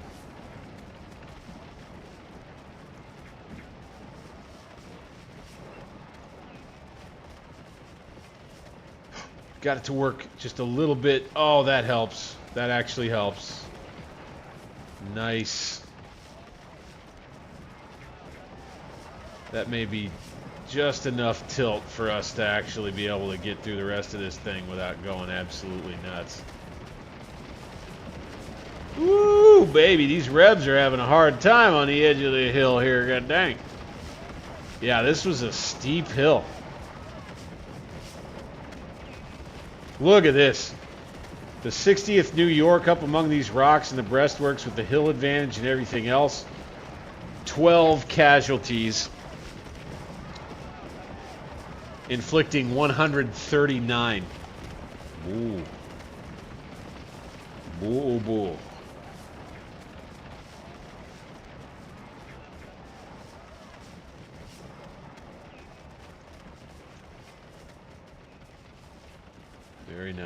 Very nice indeed.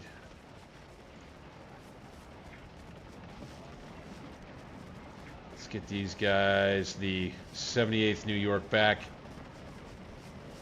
here. They'll take a rest for just a minute. In line. Probably lay them down.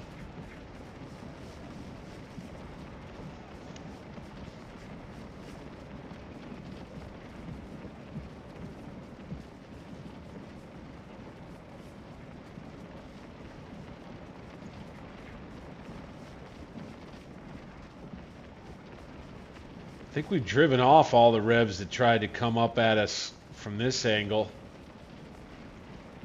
That's good.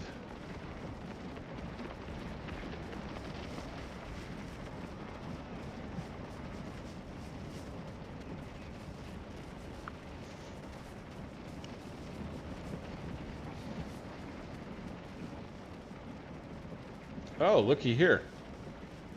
Oh, we got a whole brigade right here. Schimmelfinnig from the 11th Corps. Okay, back in charge of the objective. Good.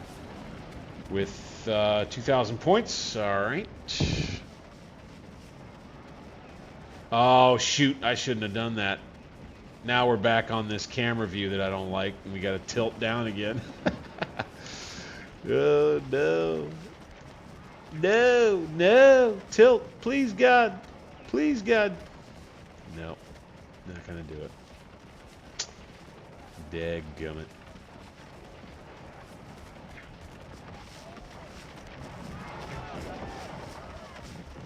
I do like the look of this, though. That's pretty cool. I mean, that just gives you an idea of the frontage for this one brigade in the real thing. That's a lot of space for one brigade to be responsible for.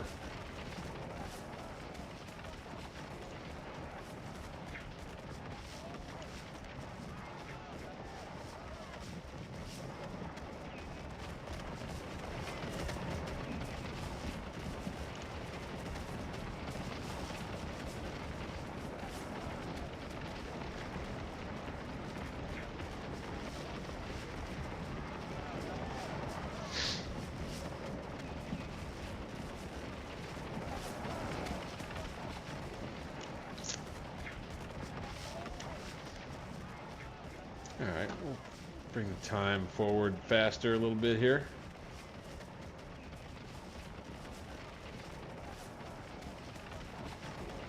I feel like things will mostly remain the same as these Rebs just try and try and try.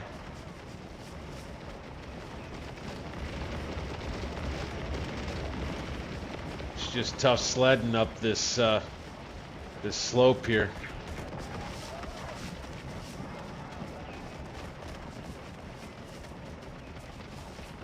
These guys, let's fit them in now over here. Column, and then go.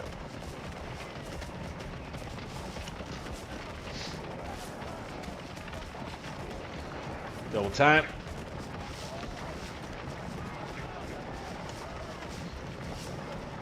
So you can do it in real time, or you can speed it up a little bit. All right.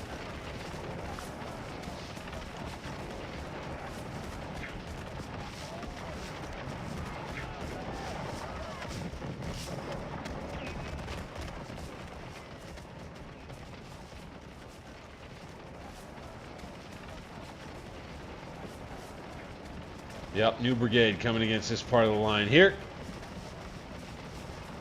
And we got a rested unit ready to meet him. Woo!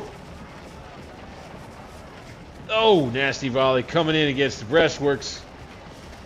Got a lot of Confederates out there, man. Damn it.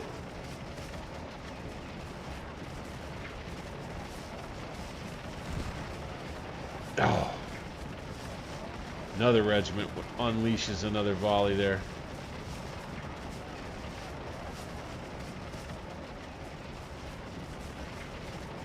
Nice. Yeah, it might get tight.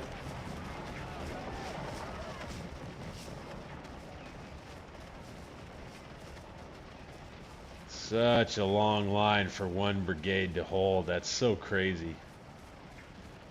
Just, you know, one of the things I really do love about Scourge of War, again, the realism, right? And it just helps you appreciate more what the commanders, what the guys on the ground, we're all getting up to here.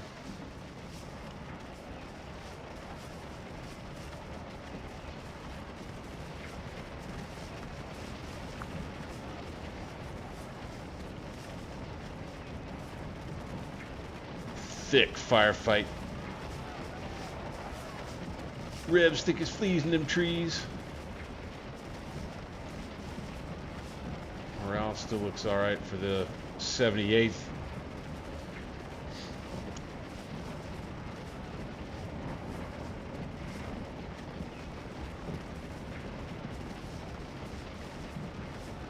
(137th) New York's doing pretty good too. I'm tempted to... How are these guys doing? 10 casualties and then 10 points. Okay. It's pretty good. 137th New York. I'm tempted to get them in a regular line formation and really start laying it into these guys.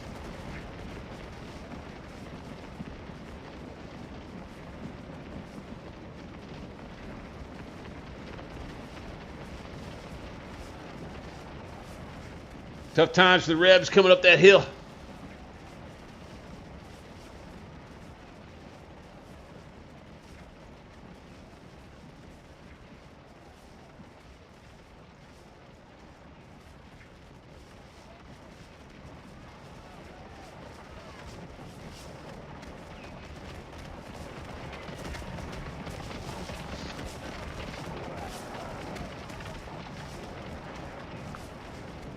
All right, we're at 3,000 points now. I think that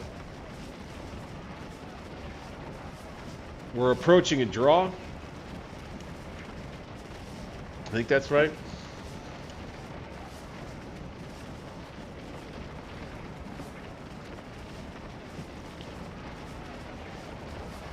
Woo! That's kind of a cool looking shot.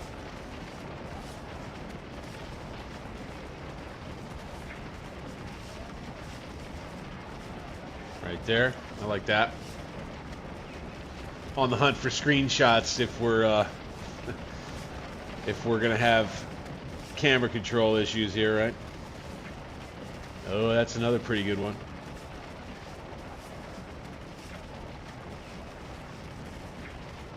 Whew. Pretty cool, really.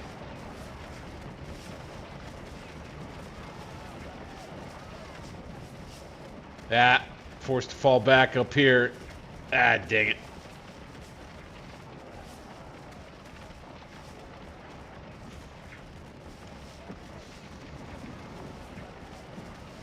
Let's go ahead and do what we said.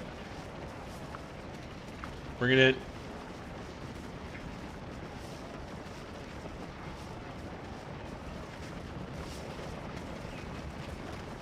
Boom. Let's get the whole regiment back together right here. Squeeze the line. These guys will be the flank. And we'll pull back and hopefully we'll help the Rebs run into this unit here as they try to press this side of the line. So let's retreat.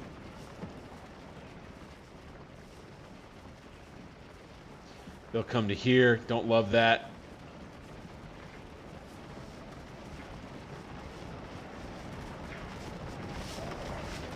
Oh yeah, we're really starting to put in a heavy fire on this side over this way. We've got a lot of revs going down. Yeah, man. Whew. They don't give you, I don't think that they wrote in a scenario for you to control the revs in this late afternoon, evening, nighttime action. And by the way, probably could have done a little more detailed work with ensuring that you see the skies get dark. Maybe that's part of like the entertainment, like they don't want you to not be able to see, so I get that. But by this time, I mean, it was dark. Damn near dark.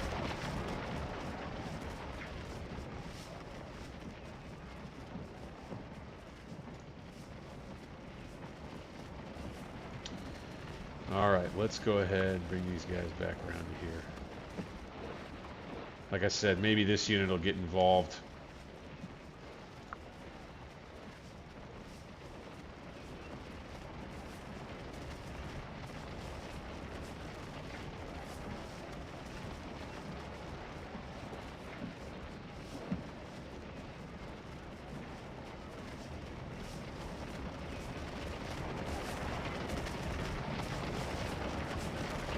What one brigade can do.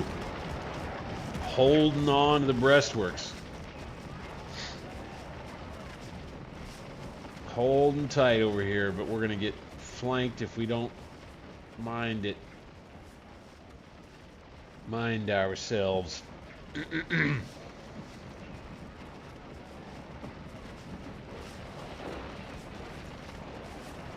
these guys I want to bring them kind of here.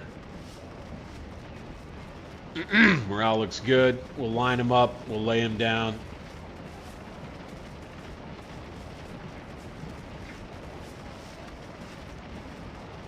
See the rest of the brigade handling things pretty well here. We're up big. Inflicted 45 more casualties than we've taken.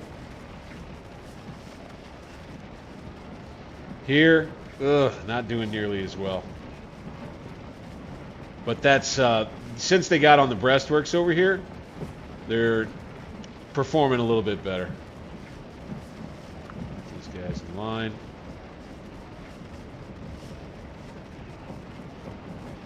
Lay them on down. Rest up, boys. The morale's high again. That's good. And then maybe what we get here is if we break, you know, Schimmelfinnig here will come on the counterattack. That'd be nice.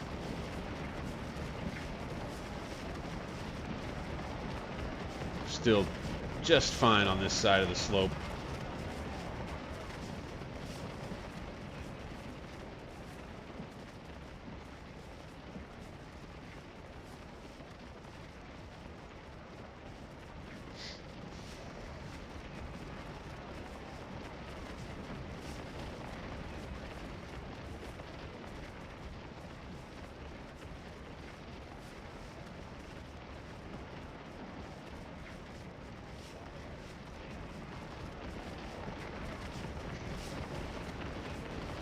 Rev's hard pressed to try and make any gains here. This is tough stuff for them.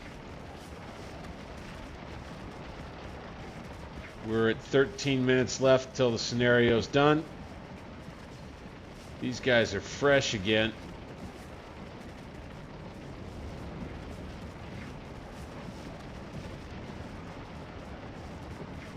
Okay, these fellas, they're falling back off the breastworks. Fine, let's retreat them. Let's bring these guys forward to take their place.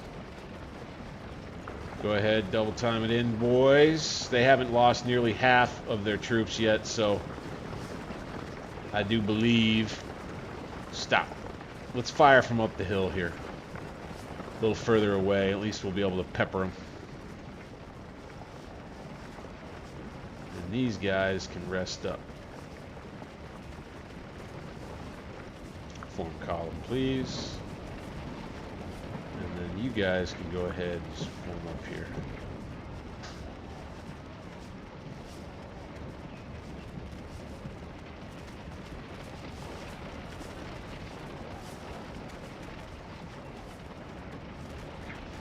So, you see, as was the case in history, the Revs taken some of the breastworks here along Culp's Hill. They haven't broken us. They haven't folded up the flank just yet.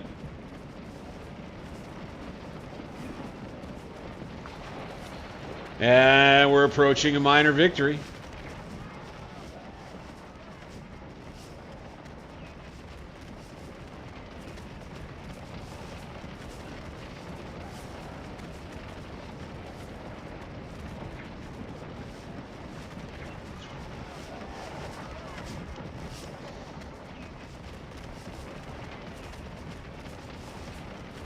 Line for you. Lay down. Take a rest.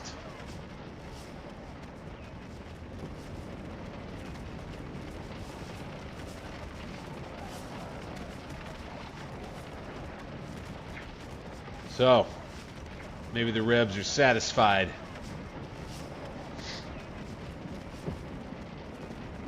Eh.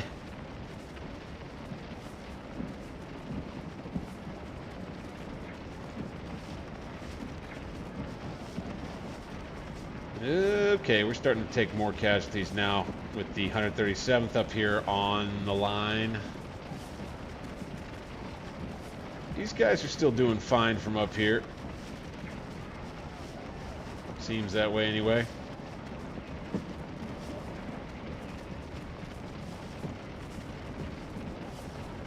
And we're up there right at 5,000 almost. Come on, boys. Hang tight. You have this. Sneaky MVP of Gettysburg indeed. Here in game too, man. Greens Brigade holding strong. The New Yorkers. These Yankees can fight.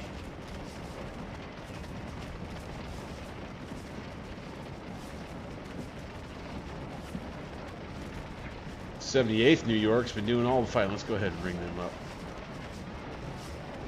onto the breastworks in this spot.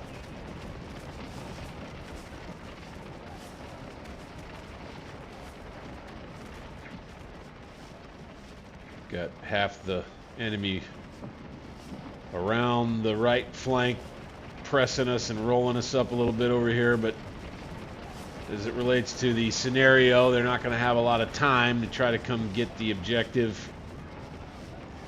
And we're at 5,200 with a minor victory on the way, it appears. All right. I don't want to celebrate too soon. Gotta watch it.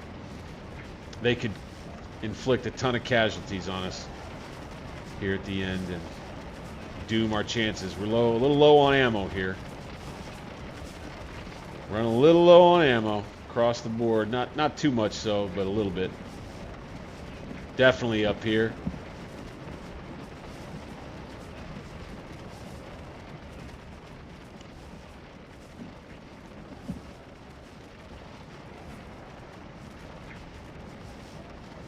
Let's take it on in for victory, gents. And resolve our mouse issues once and for all, eh? Gonna have to spend that money. That's unfortunate.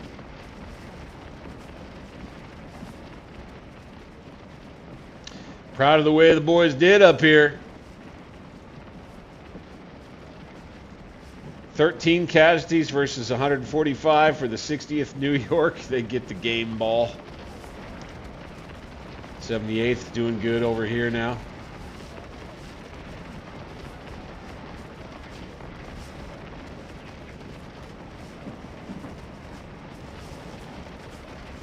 Stick with it, boys. Stick with it. Don't got long to go now. 5,500. Maybe we get a Can we get a 6,000 pointer? I doubt it.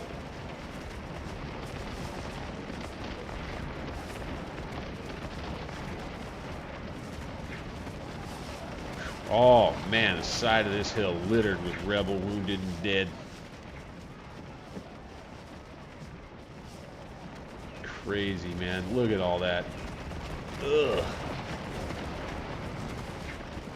Ugh, trying to make it up this slope. You imagine that?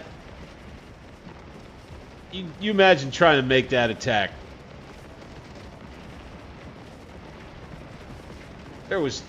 I just don't see how in the world there was ever going to be a way that they were going to just come straight up there and take that. And then down here. Whew. This is, I think, historically, this is the area where they actually did do well over this way.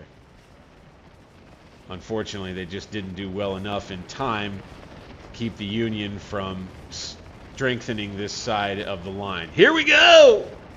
Victory, baby! All right. There it is. Let's save that replay. That went over pretty well, aside from the issues with the malfunctioning mouse, which I apologize for. Apologize for complaining about it. Let's take a look at our stats here. Slocum? No. General Osborne. Wheeler D. No, that's not us. No, this is not us.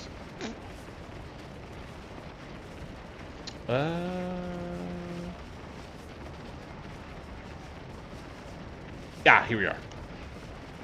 Here we go. Okay, so we inflicted 571 casualties on the Confederates and took 313. Not too shabby, y'alls. And then we held the ground for 5,763 total points on the scenario, and another logged victory for the game. Progress can be made past here if this is a carryover situation.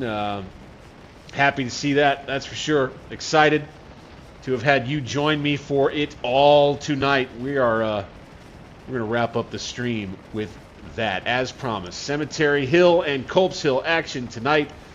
Folks, thank you so much for taking the time. I wouldn't be doing this if it weren't for you doing what you do and watching me here get through Scourge of War and all the rest of my favorites, playing the games, reliving the history. Thank you so much for taking the time. Once again, hit that thumbs up button if you like this content. If you're new, subscribe to my channel, Alternate History Gaming. Look up Bank 60s on YouTube. Of course, you can hit that notification bell to find out the next time I'm dropping a video, a stream, or a short for you. Also, we have unlocked memberships on the channel now. Going forward, we'll have some members-only content as soon as we get folks rolling. That may be sometime down the line. We're a bit of a small channel here, at least for now. And if you do want to sign up, I will say that for as little as $2 per month, you get all kinds of cool little perks. You get a badge. You have a chance to get videos earlier than everybody else. And then you're going to be getting some members-only content as well if you sign up for that. Certainly would ask you to do me the favor there. Thank you very much for that ahead of time. That's it for me. Scourge of War this time around. We'll see what we get to in our next stream. That'll be tomorrow night. Get you the details in my post as I update those through the day. Otherwise, you could expect to see plenty of content, some of the how-to content from this stream posted here in a matter of hours from now. Wish you all a pleasant Tuesday night. Take it easy. I'm Bank 60s.